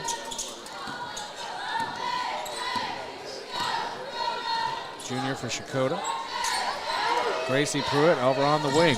CHECOTAH's in a little zone defense there. Looks like a 2-3 set. Wow, what a shot by Fields. Knocking down the 3.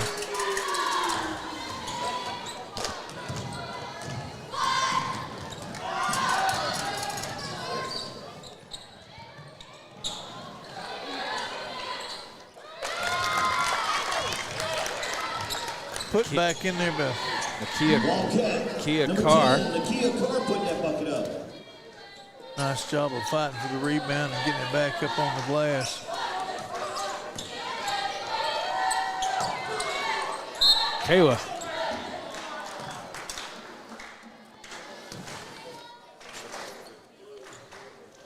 Foul's going to be called against number 2, Logan Dowdy.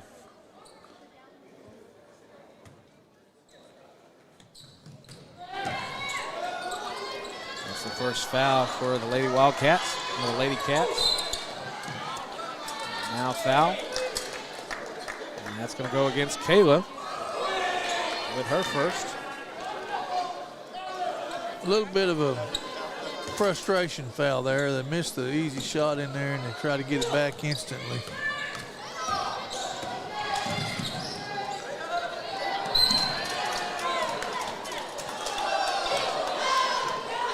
And now Keela Ellenberg called for a foul. Uh-oh. Back-to-back fouls by the Ellenbergs. 5-2 here with 6:40 in the first period. The Bulldogs are really being aggressive on defense. I thought that would probably be the way to play it, too. Addie Britt stolen away by Kayla Ellenberg. Harden pushes it quickly inside to Pruitt. There's Ellenberg outside to Kayla Ellenberg, and it just goes out of bounds. Just a careless pass there. There's no need in making a bad pass. They come in a double, you just get it to her in a shooting position. She'll get a good three-point shot off. Ellenberg just missed there. Pass to Britt. Deflected. Keela comes up with it. Quickly down court. Foul was going to be called. And that's going to be called off at number 23, Addie Britt, for her first. Keely Ellenberg line for Lady Bulldogs. Keela knocking down her first of her free throws.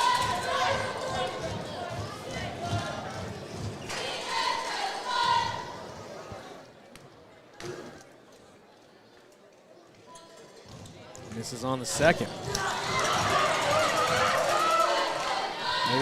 Lady Bulldogs come up with it. Kayla out to Fields. Fields for three. Oh, and just off the back side of the rim. Pruitt able to knock it away. Kayla pulls it up, goes off the glass, and good for two. Lady Bulldogs with a 6-point lead. They're taking it to them quick against the Lady Cats.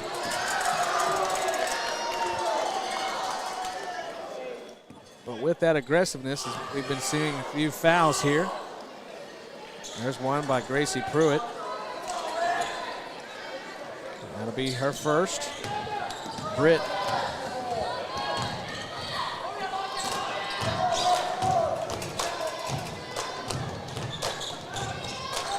I'm going to try the name. Carly Dismucus. Dismucus? Dismucus. Let's say that. I don't like that one. Where's it at? The play? Where's it at? Where's the name at? Ellenberg. Miss on the three. Ball is out. Fields able to stop it before it goes out of bounds. Coming up on 5 minutes. It's been pretty action-packed here with. Sure would. Pruitt. Keela goes up, gets the foul as she now goes to the line. Number 1, Keely Ellenberg. Drawing the shot foul hit tonight. Kia Carr called for the foul. Timeout, Lady Wildcats.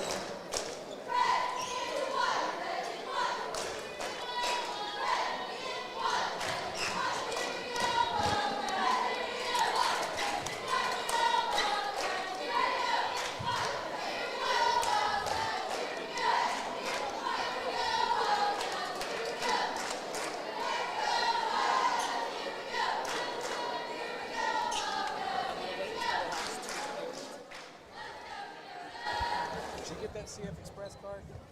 No. If you go up there, get it out of that feeder and then put it into the other camera.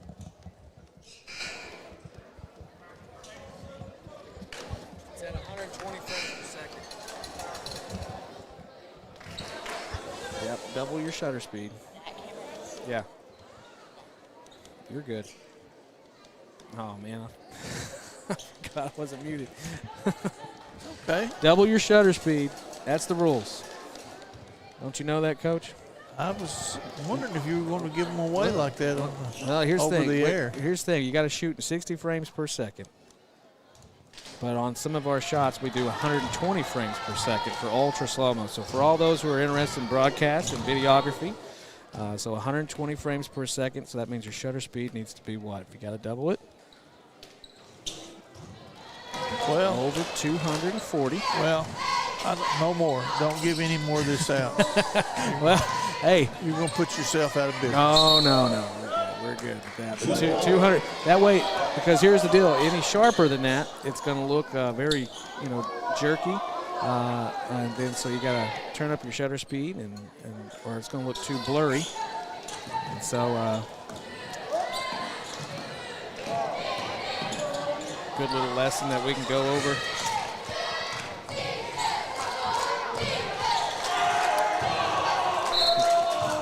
Dowdy's shot is no good, 9-2.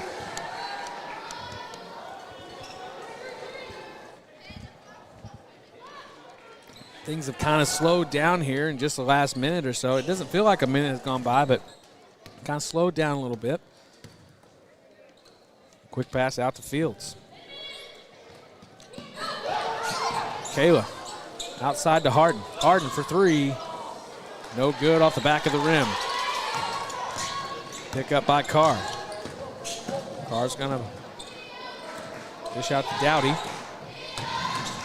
Dowdy feeds it into York, but it's gonna be off her hands, and now it's gonna be for the Lady Bulldogs. It's just a little too fast for them right now. They're trying to play faster than they're able to. It's causing too many of these little careless passes. Lady Bulldogs have started hot, but they've kind of cooled off the last couple of minutes there. They just, sometimes kind of pulled back a little bit. Yeah, Are they moving into more of a zone type of defense? Well, they've gone to well, I really think it's a matchup now. Harden out to Pruitt. Muldrow hadn't quite solved it. Fields open here. It's going to be short. Keela keeps it alive. Harden, reverse layup, and good for two. That's the kind of stuff that Keela does, and you go, wow. She's an athlete. Look at there. Great defensive play. Goes up for the layup. Good for two.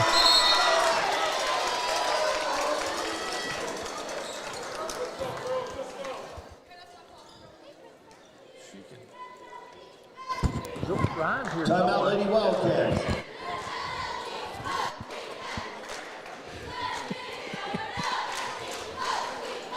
Well, we look up, and here we are with a timeout. 3:15 Did anybody in the ever tell first me who period. graduated in 2012 on that deal? Let's see if someone knew anybody in 2012 that'll admit graduating with that class.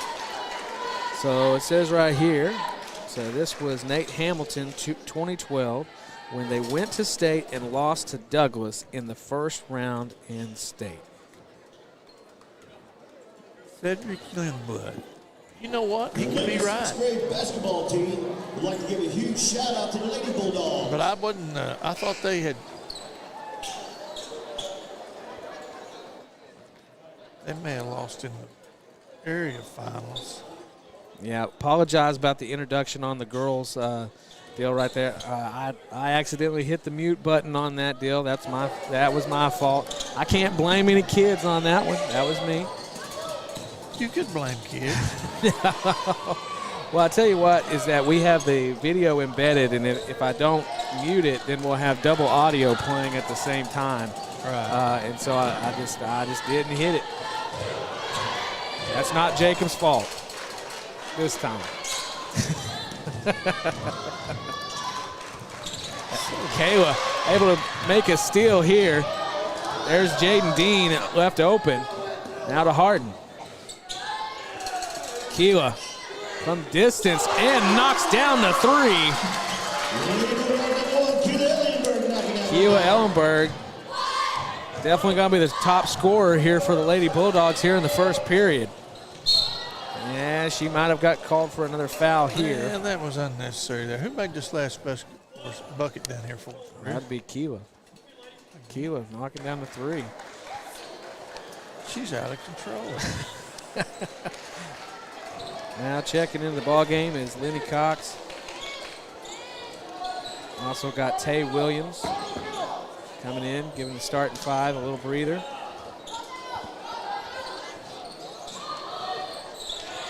Probably a good time for Keela to come out too with that. It's her second foul, I believe. Yep. So on the other,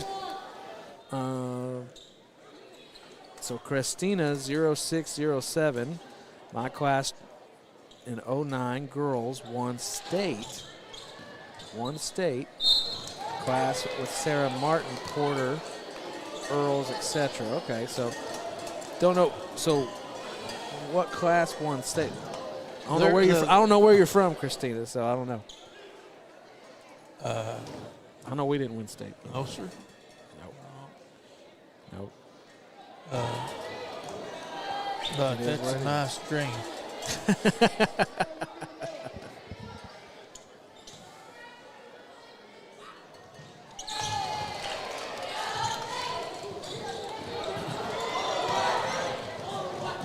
You know, Daisy Price able to knock down a free throw for CHECOTAH. Homecoming decorations are taking a beating down there, Coach. I'm just glad that Coach Collins was up there to get that ball back, or we could have been delayed. Is this still the first period? It is. Kaylin Thrall,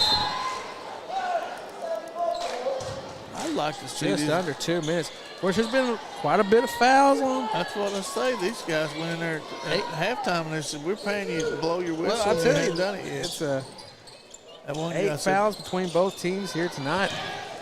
Pass out to Nakia. I think his wife just got here and brought his whistle to him at halftime. There was a little late coming out for this game. I guess he had one of those fake whistles. Do you remember the whistles they had in COVID? No. Yeah, so, that was when they were. What was I the- might be wrong on this one, but you know. Oh, I'd hope so. You think they're sharing YouTube? No, YouTube can. Audience out there can tell me if I'm wrong, but they had because they had their mask on, they couldn't blow the whistle, and so it was like a button, and it made a sound of a whistle, and it would trigger a sound. But yeah, it was an automated whistle. What was the purpose of that? Well, I mean, because they couldn't blow like exhale air through their through the mask for the whistle. And so I guess. And they really did that. Yeah, they did. I know So for how the NFL they had it. So how did they blow their whistle? It had a little button on it, and it made a noise. I don't know if it went through the sound system of the stadium or what, because there was no one in the stadium. So how are we supposed to know? Well, that's when they put cardboard cutouts of people out there. Yeah. And remember in the NBA they had the bubble dome. Interesting time period that was. Fields, double team, gets it out to Dean, and then she's going to be called for the double dribble. That was a good call there.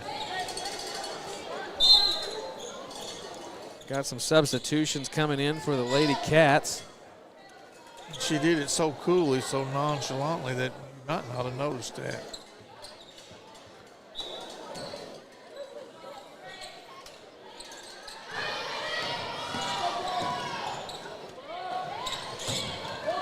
That's Mucus. Pass off to Prince. Now Britt. Dribbles off the foot. Kayla York. Creates a turnover here for the Lady Bulldogs. Minute 30 here in the first period. Dean gets it out to Fields. Fields. Oh, my, that was a well. Lenny Cox just kind of a missed opportunity there. She was in the right place, right time, yeah. but They executed that perfectly, that little 2-on-1. yeah. 16-4, Lady Bulldogs up top. Oh, Coach Cloud, he's trying to get his girls to respond and get after it. Yeah. He's acting like he's planning on winning this one, to be honest with you. He's got a little bit of stranger little bit things over, have happened. Well, I guarantee, but he's got something to overcome here. Dean shot. Misses the mark. Williams puts it up. Tay Williams with her first points here tonight. Knocks down 2.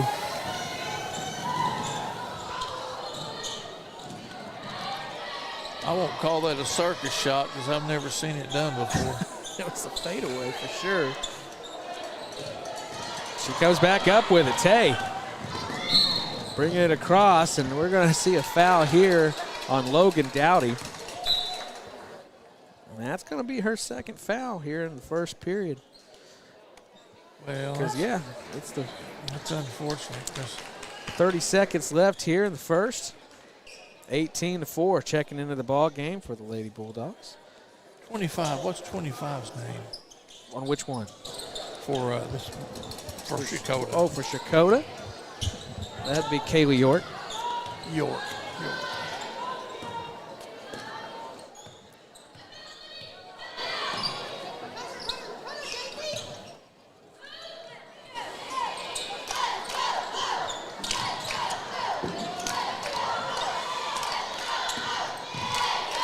Washington on the wing, and it's going to find Dean. Dean goes up, tries to get the reverse layup, just misses on the outside. And a Hail Mary throw, watch out. Where'd it go? Right by the cheerleader's head. Bless her heart. All right, well, that's the end of the first period. Of course, we want to say thank you to all of our sponsors. Well, of course, you know, this year, of course, Muldrow Communications and athletic associations have teamed up, of course, to bring you some football and basketball this season. And, of course, if you are a business and would like to become a live stream sponsor and help bring more student-produced content just like this, make sure you reach out to us. We can't do it without you. But you know what? If you can't be a sponsor, make sure you hit the like and subscribe button. You know, that's something that we haven't talked about. Why do we hit the subscribe button? Well, let me explain something to you. What that does is, first of all, you can get notifications if you hit that little bell. So every time we go live, you don't miss anything on Muldrow Communications. But the other thing, too, is by subscribing to this channel, is that it helps us with more visibility. So more people here in the Muldrow area, maybe they haven't heard about Muldrow Communications. But guess what? By you hitting subscribe, it gives us more visibility, and by that you are supporting this program, and we appreciate it. Of course, make sure you hit the like buttons. The kids really love that too. Well, great first period there by Keela Ellenberg. Fortunately, she's got 2 fouls, and so there was a lot of substitution there. But now we're going to see 4 of the starting 5 coming back out here. London Harden. Pass over to Pruitt. Now Kayla, now to Keela. Keela, reverse side, goes up, layup. Beautiful shot. Once again, like Coach said, like you look up and all of a sudden, boom, Keela makes a great athletic play. And there she is with her first 2 points of this period. Kayla Ellenberg able to go up and get the rebound. Out to Keela in transition. Right side, pulls back. Jump shot, and it's in for 2.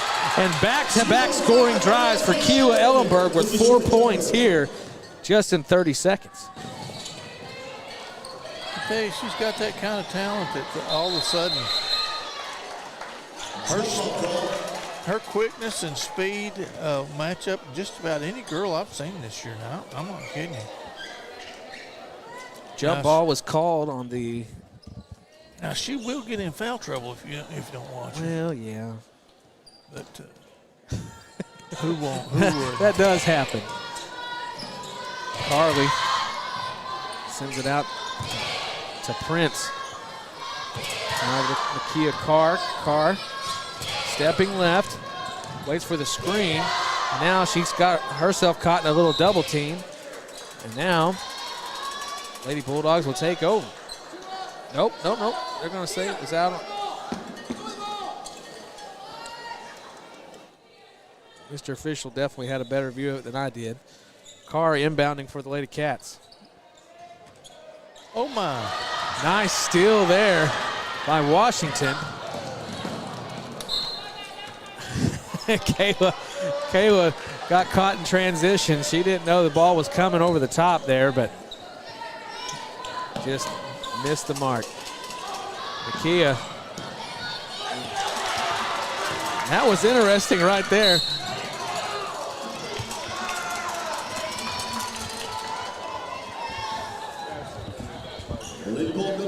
I don't know what you would call that, Coach. Did you see how the ball went up and I don't know. Nobody had possession of it.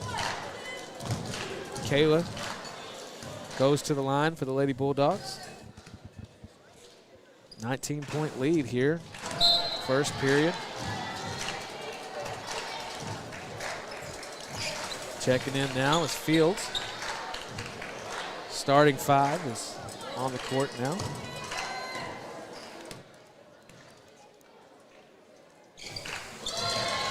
Taylor knocks it down.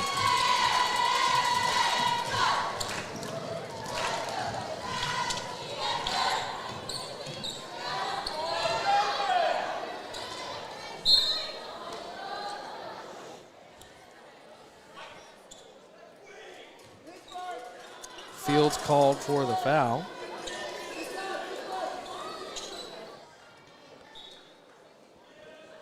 And that was her second foul.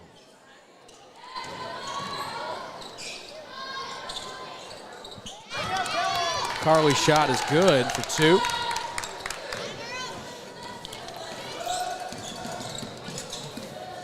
Number 25, Kelly York on that bucket for the Lady Wildcats.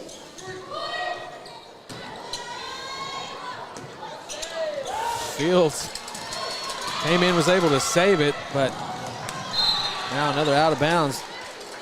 That's a hard deal to take as a coach, a 2 on none, and end up throwing it away. Great job by both cheerleading squads here that's been able to save some basketball players. Of course, I think the Keela was hustling down there at 100 miles an hour. Maybe that's what the hustle did for us there.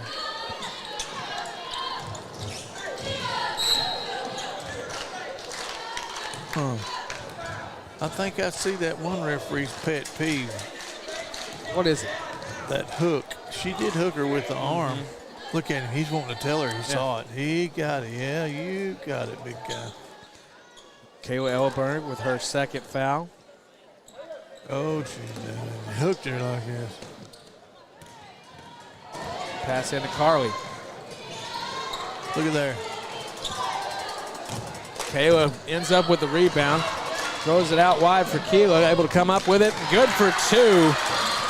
And let me tell you something. That looked like she had all the time in the world, but by the time she caught up to the ball, she had to really work to make the play to be able to make that shot. Great job by Keela Ellenberg. Nakia goes up for it, gets it for 2 for the Lady Cats. Lady Wildcat number 10, Nakia. Yeah, she had to go it in at such a high rate of speed. She almost had to scoop it to keep it from being hard off the backboard. It wasn't. You had 2 choices: dunk it or scoop. I think she made that more difficult than it needed to be. Don't get too aggressive here. Harden for 3 off the front of the rim. I was almost anticipating a foul whistle coming in there with the way she came in. A little bit too hard off the glass there for York. Lady Bulldogs come up with it. Harden goes left side. Foul call. That's going to go against number 23, and Addie Britt. Number 0, drawing the shot foul at the line. Well, Coach, were you able to go out and build you a little snowman or anything like that during the?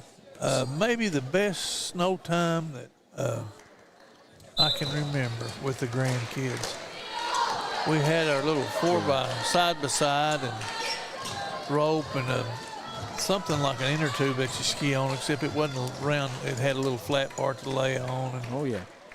I had a little fire pit on wheels. I wheeled out there and put a big bunch of wood in it, and started it up. You could sit by that and kind of warm up. So we were able to stay out there. You know, it's kind of cold. I mean, if it's 30 degrees or something, that snow is nice. But when it's single digits, it's almost too cold to stay out in it. But it was nice. Hot chocolate, marshmallows, all that kind of stuff. Made them burner marshmallows up.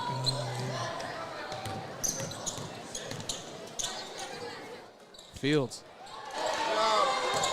I'll be honest with you. It looked, and I reminded myself of those 3 old ladies on that ski slope there. Really? In that commercial, where that one buys some sleds and they go down that long hill. Yeah, just enjoying it. Yeah. Lady Bulldogs able just to keep the ball moving here on offense. Cox goes for three, and it's good. Lenny Cox goes the distance for 3 points. Carr. Well, I just don't see how CHECOTAH is going to score enough to get back in this game, Chris. It's going to be tough. 20 points, 20-point deficit here in the second period with time left. It's not going to be. Now I see how. But there you go. That would do it if you could consistently do that.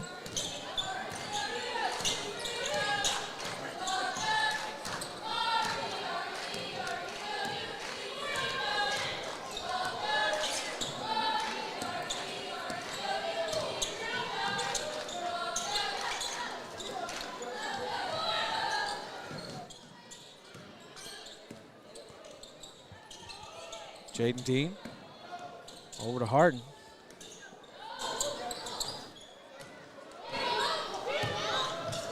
Now Cox switches hands there. Deflected. Dean tries to make the pass out the field. So it's going to be deflected by Carly. Are 1 and 2 sisters, reckon? Twins? No. They do look similar. Yes, they do. Harden Wonder brings what it back grade, out to run the offense. What grade are they in? They look like maybe freshmen or sophomores. 2 freshmen and a junior. No, sophomore. They may have Trying to do math. They may have a little future here somewhere.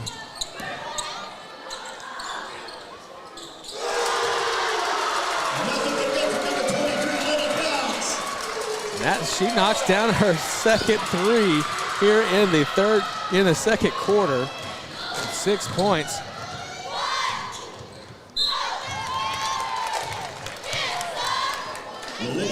I'll tell you what, if that Addie Britt gets fouled. If that Lenny Cox keeps shooting like that, the coach is going to make the offense. At least she needs to touch it once before anybody else shoots it. The way she's shooting the ball right now. Britt goes to the line. Now, what grade's Lenny in? Is she a sophomore or a freshman?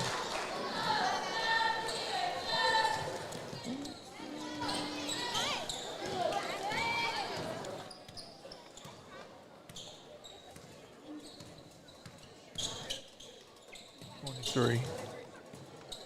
She's not on this one. This is an old one. My bad. I want to say that she is a sophomore, but I might be wrong. She's sophomore? Yeah. She's got a chance to be a really good player. Yeah. Good size. Looks like she can shoot. Yeah. Athlete.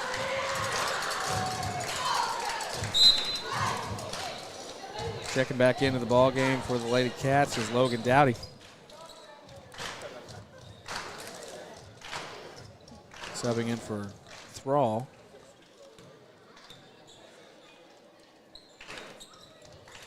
Here's a shot by Harden, adding to her total here tonight. She knocked down both of those, right?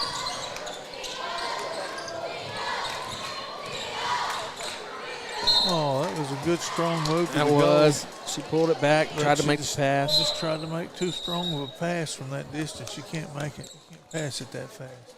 Some more substitutions here. Or you got to get in there if you're going to get in there. Point guard Matting is coming in. And subbing back in is Thrall. Coming in for Dowdy. Well, it's almost a 20-point lead, and we're approaching halftime here. Looks like Muldrow may be content to settle for maybe the last shot.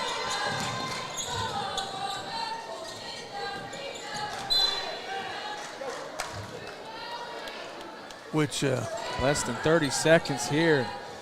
Which is something you might need to work on, because you may want to try that in the playoffs to get the last shot of a quarter, not to have it where they get a chance to score after you score.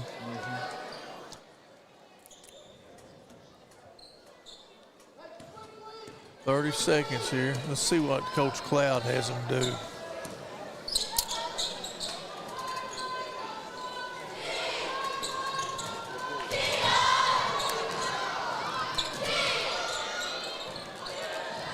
Williams comes up with a steal.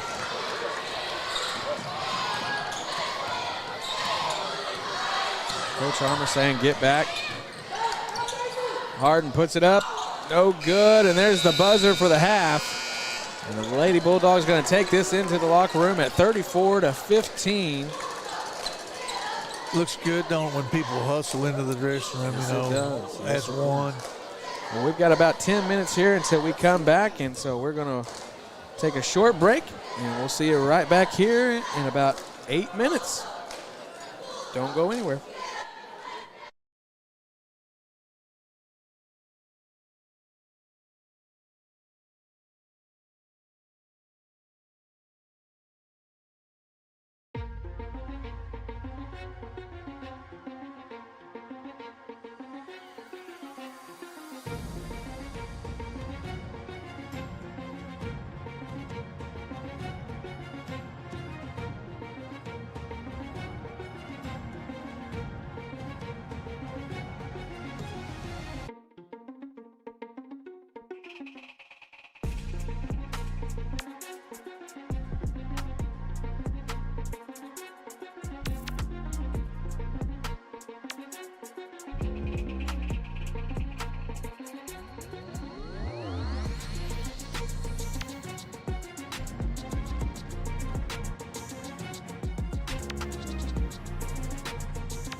I hear the center court.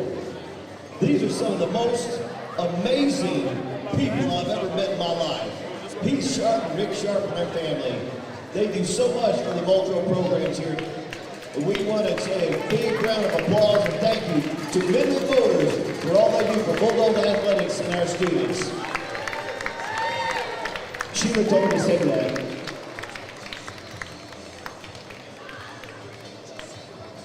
Once again, thank you to Midland Motors. We appreciate you.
Well, as we got to see some behind-the-scenes camera action of a cameraman getting some pizza and some waters for Coach.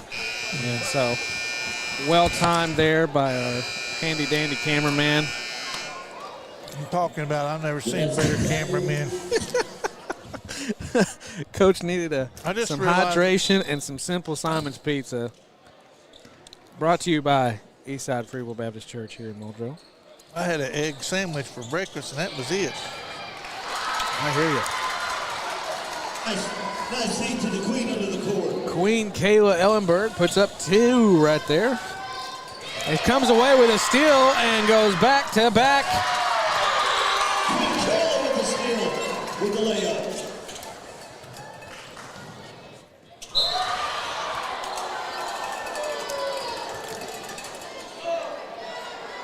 Now catches the foul. It's her night. What is that? Well, it looks like a honeydew project right there. Kayla with the steal. Goes up.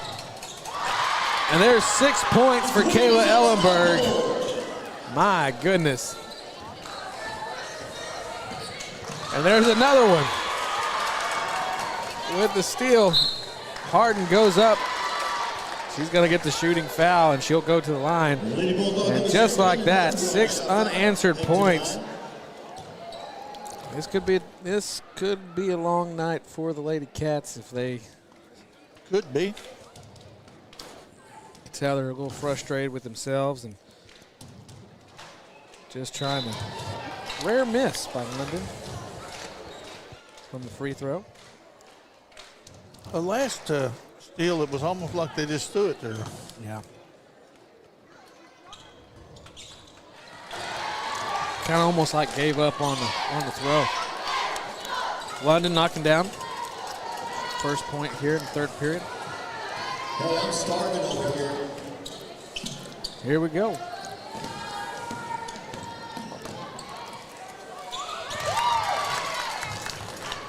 Lady Wildcat number 23. Addie Britt put that one up. Addie Britt. You know, that was a nice looking shot right there. I mean, there's times, like we were talking during the half, like CHECOTAH shows life. Yeah. And they've got some good players there. Kayla putting it up. Miss off the backside of the rim. Goes up. She's going to be fouled. So now she'll go to the line for 2. Foul there is by Addie Britt. That's going to be her 3rd foul. And at this point, I mean, CHECOTAH can't really they don't need to lose anybody right now. Put them in foul trouble. All right. If you're a CHECOTAH fan. Oh, well. They've got to figure out a way to, if they can just get better from now to the end of the game.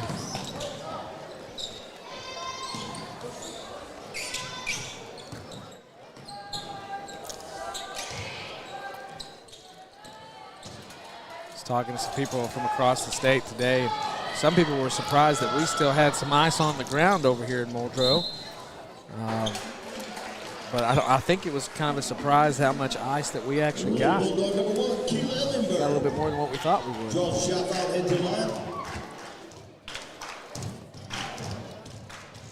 This is the honest truth.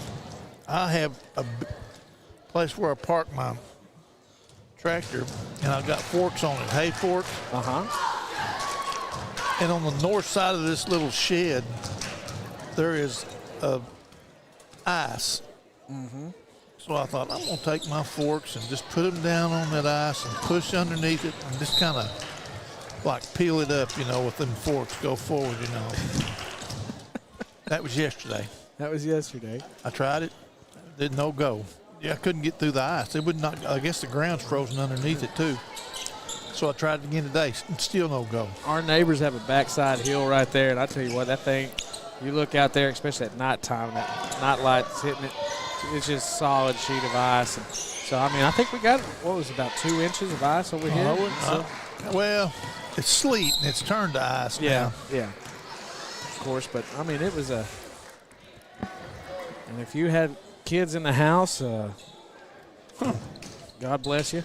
I'm telling you, cabin fever's real. Good to be back at school, but also it was good to have everyone back here safe and sound. And you know, can't help but bring up memories of if you lived it, then you know it. But you know, the 2001, I do believe, the ice storm there. Keela trying to go up with it there. A little collision midair. Ooh.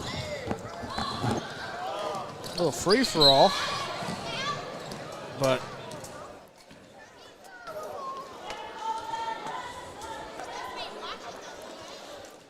not really sure what all is going on, but it's a lot of physical play. Clock continuing to roll, 42-17, third period. Now, Coach, did you have a question for our YouTube audience out there? Because I remember you asked about 09, not 09, but the 2012, where Youngblood had said that Nate Hamilton, 2012, when they went to state and lost to Douglas in the first round. Here's what I'm trying to say on that. Okay. I remember that team, a good team, had Blue, Bubba, had some really good players on it, okay? So, but if you're playing Douglas in the first round, you lost somewhere getting to state. Because the fact is this. They match winners of the 4 areas against the losers, consolation winners. You know what I'm talking about? So if you're playing Douglas, which I'm pretty confident at that time, nobody beat Douglas. And matter of fact, nobody in the state beat Douglas that year. And isn't that is that the same year that they played Roland in the finals and beat them? Ooh. When Roland had Robertson and Seth Youngblood, Cantrell. I'm sure they had other good players that I'm not mentioning, but if you don't believe me, just ask them. But let's see. We'll do some fact checking here. I'm not sure we want to get that started.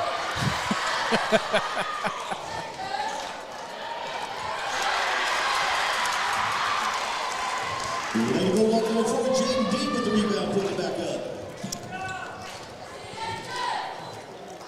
Lady Bulldogs just doing a great.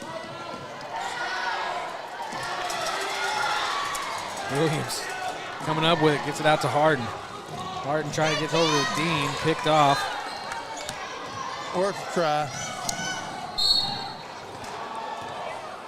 Muldrow lost to Roland in area. This is one of our contributors that is coming in, and I'm gonna run this before I announce your name, just in case. So Muldrow lost to Roland in area and had to turn around and beat Fort Gibson to go to state. Does that sound? That might make sense. Does that sound right there, well, yeah, Coach? I'm sure they. I mean, that would explain why they were playing Douglas. Williams comes up with a steal out to Harden. She puts it up. Oh, no good. A little hard off the glass.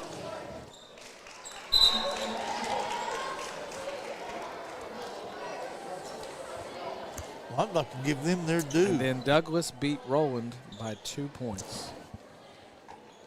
That sounds about right. 84-82. Clayton Cherry, we appreciate you, man. Got a good memory. I'm trying to think what I had for lunch yesterday. I can't even remember.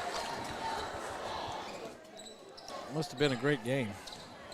I think it was. That little Clark kid went to OSU.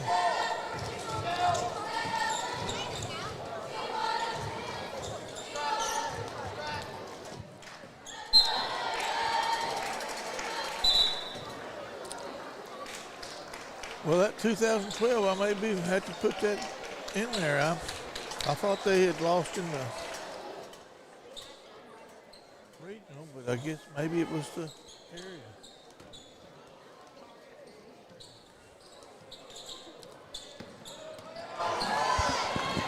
Let's see. Lady Bulldog number 1, Cheerleader with steal. Driving down the court for layup.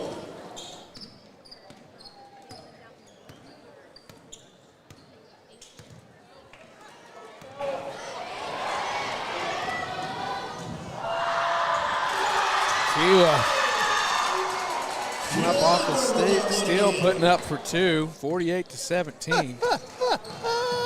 That over again. Dean able to save it.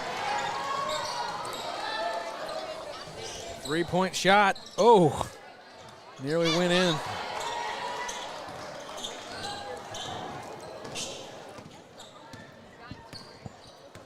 I'd say this one's pretty well put away right now. When you really think there's a legitimate chance of a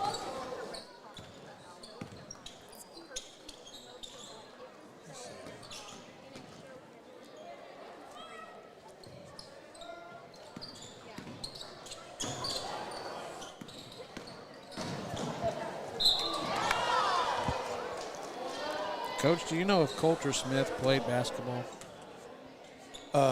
I do know that. Lady Wildcat number 10, Nakia. That he did not play basketball.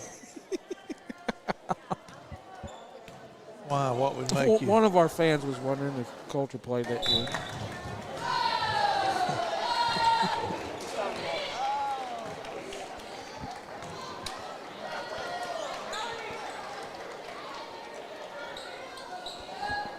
Huh. Coulter Smith. I don't know if he played, though. I don't think Coulter, don't get me wrong. Quite athletic, smart, tough. Played football, though. He did play some good football. I don't know if if basketball was his game. He ran some marathons, you know. He trained and got himself, I mean, I'm talking about in shape. Now, him and Kate, now they have a little girl. Yeah. I think that workout time's been cut down quite a bit. As it normally does. Well, instead of going out and lifting weights and running, he's assigned the duty of keeping an eye on little Darcy. Yeah. That does not hurt one bit. Lady Bulldogs, I think this might be the biggest lead that they've had all season. 30-point lead here going into the fourth period. They've really been Ozark, pretty good. they played well against Ozark. We may have to go back and double check on that one. Well, I didn't realize it, but did you know that Sallisaw girls had beaten Roland girls not long after we played Sallisaw? Matter of fact, I think we played them on like a Friday and they played them on Tuesday or something. But I just know that Roland girls were beaten by Sallisaw girls. Yeah. Which, not real close either. I think it's like almost a 20-point game. So that tells me that our girls are improving. Yeah. Now I know this is just me, and I haven't watched all the girls teams in this area in our classification. I think Fort Gibson might be a little bit above what the norm is, but after that, I'm telling you, there's not another team. I don't know, there may be somewhere in the state. Well, and you know, Roland has definitely kind of got the number right now. Yeah, but that's going to be in 3. They're 3A. Yeah. We're 4A. So in our district. Yeah. In our district. Yeah. Oh, yeah, Roland, I don't know. They've got a couple of good players. Yeah, they do. So they do.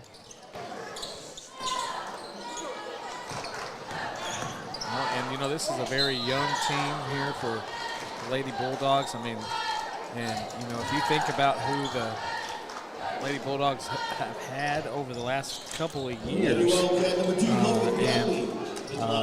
who has graduated and now who, you know, who's coming up, and, you know, we've had quite a few classes of girls in the last few years that big contributors. But now these underclassmen are getting some great experience this year, having to step in, fill in those shoes, and as Coach said, starting to kind of gel here. I think so. And we've seen that same thing with the guys too. Well, now those guys, of course, we got a lot of seniors on our boys team.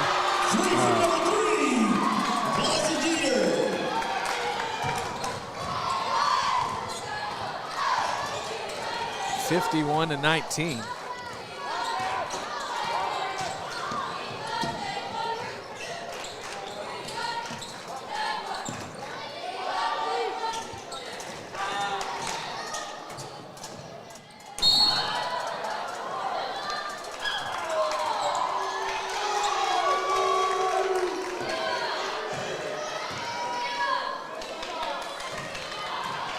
Lady Wildcat, number 10, Nakia Carter drawing the shot foul at the line.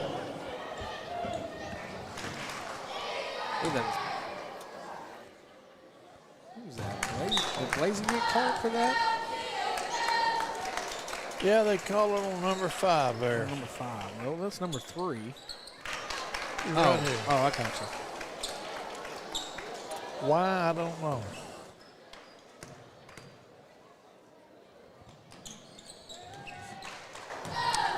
Now, there's an athletic, a number 10 there for CHECOTAH. I don't know what grade she's in, but That's the Kia car.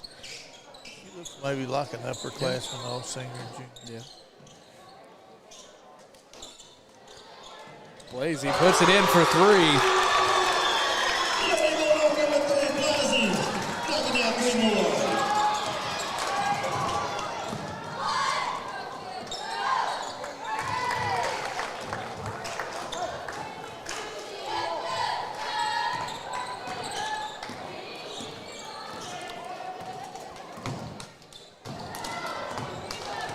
There's Nakia Carr, goes up, puts it up off the glass a little bit too hard there.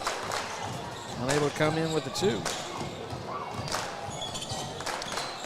She probably wishes she had that shot back. Guarantee it. I that. guarantee it.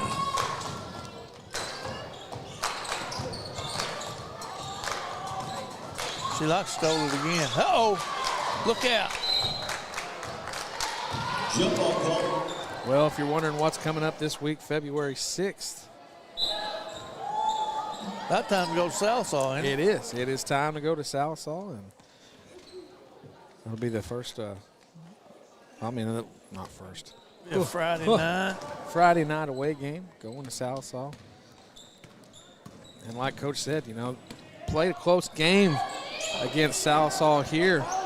Came down to the wire. And the boys, well, it was a good game between the boys all the way through the 3rd period. And then Muldrow was able to run away with it in the 4th. But the girls came down to, like, what was it, 1 point, 2 point for the finish. And then, like Coach said, the very next week, Southall ends up taking out the Lady Rangers. Yes. So it's going to be a test, and we'll see if they, that's what we've said. We've seen them. I'm not real sure how the standings are right now in the conference, but I suspect that Muldrow is maybe 3rd, Southall 2nd, and Roland 1st. But it may be Southall 1st and Roland 2nd simply because of that meeting that they've had. I don't think they've played twice. And I'll tell you something else, Chris. Going to Southall, a lot of times that's a tough place to play. Can be.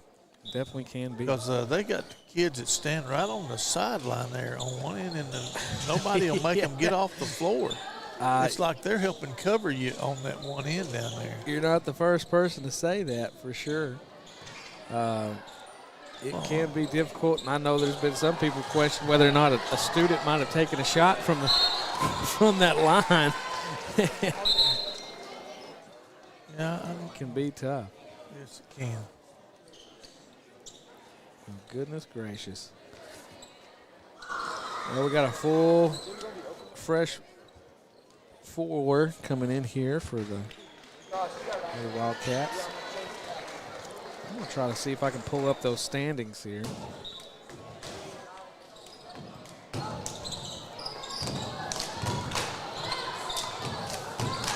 I'd like to see you do it.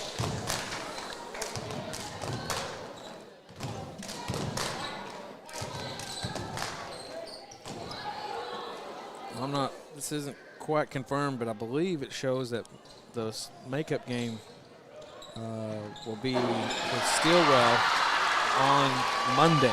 Olivia Durham with the rebound, putting it back up for the lead So Bulldogs. Monday the 9th, I believe it'll be at Stillwell. Who do we And play on the 10th? On the 10th, That'd that'd be Poto. And that's Poto back at home. So you got Stillwell at Stillwell, and then you got Poto on the 10th, and then on Friday you got Roland coming in. And I tell you what, here's a challenge to the Muldrow fans who, if you're still with us. I'd love to see this place just absolutely packed out. I know the student council, and then they were talking about some more ways of getting some kids, and they were just like, their goal right now is to go from the top of that, from the bottom of that student section all the way to the top back, filled full of students. And I said, it has been done before, kiddos. You could do it. And so I know that's their goal right there. And seeing how much they can pack in here on that Friday night. So it'll be a great game. It will be a great game.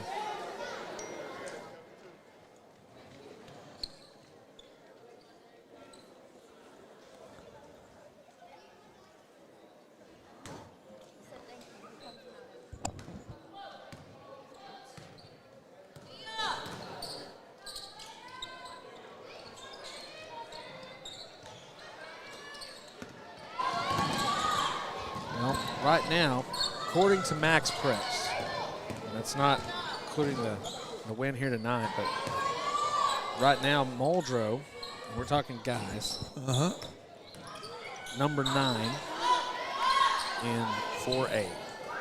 Number 1 is Douglas, then North Rock Creek, Blanchard, Fort Gibson, who, by the way, we've played toe-to-toe with Fort Gibson. I mean, we beat them here, and then lost to Fort Gibson at Fort Gibson.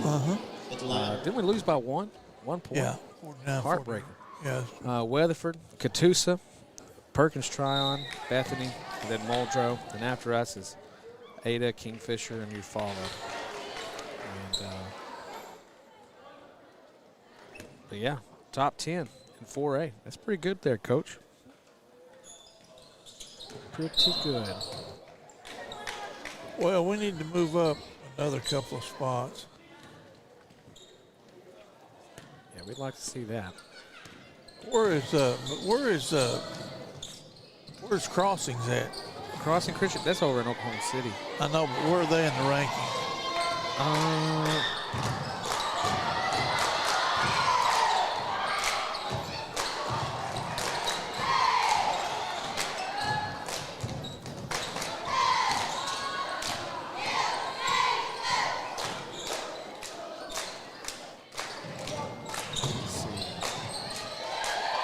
Here we are, less than a minute, 45 seconds left.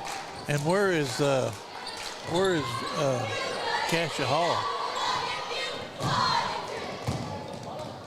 Ooh, I don't know. Yeah. Well, Hey, I just know that Lincoln Christian is number 33, so we'll take that. 21 seconds here left in the fourth period, and as we are marking it down, looks like Muldrow will come away with 2 wins here tonight on homecoming night. Queen Kayla being honored, number 15, the senior, and of course had a great game with her for her night here. And of course we couldn't say enough thank yous for everyone. Jocelyn Gann, our camera over here on the sidelines. Noah Larcade working our gimbal camera, as you'll probably see here shortly. And then we got Addison Qualls up top in the crow's nest, and so that's our 3 camera operators here tonight. Of course, we got Jacob Phelan on the keys here with the old graphics and scoreboard and everything else he does. Had a little system failure at the very beginning, but he was able to get everything reprogrammed. Taught him everything I know on that deal. He learned well. And, of course, I got Coach Ryan here, as we appreciate him as always. But, hey, I'll tell you who else we appreciate. We appreciate our sponsors. And so we would like to say thank you, of course, to Midland Motors, 427 Auto Sales, First Assembly we've got here in Muldrow, Rick's Tires, D&D Flooring, Salisaw Animal Hospital, The Coffee Shop, and Eastside Free Will Baptist Church. Thank you so much for sponsoring this, and, of course, thank you for tuning in. Make sure you hit that like and subscribe button. We sure do appreciate it. And happy homecoming. And, Coach, I guess we'll see you next time. We'll see you Friday, right? Not this Friday. At We don't have a game this Friday? Well, it'll be at Salisaw this Friday. Be at Salisaw. Yeah, I'll be there. All right. Won't you? I don't know. We'll see. We may get something in the works. I like to go up there and look through that glass to see the floor down there for no reason. All right. Well, we appreciate y'all tuning in, and thank y'all very much, and we'll see you next time right here at Muldrow Communications.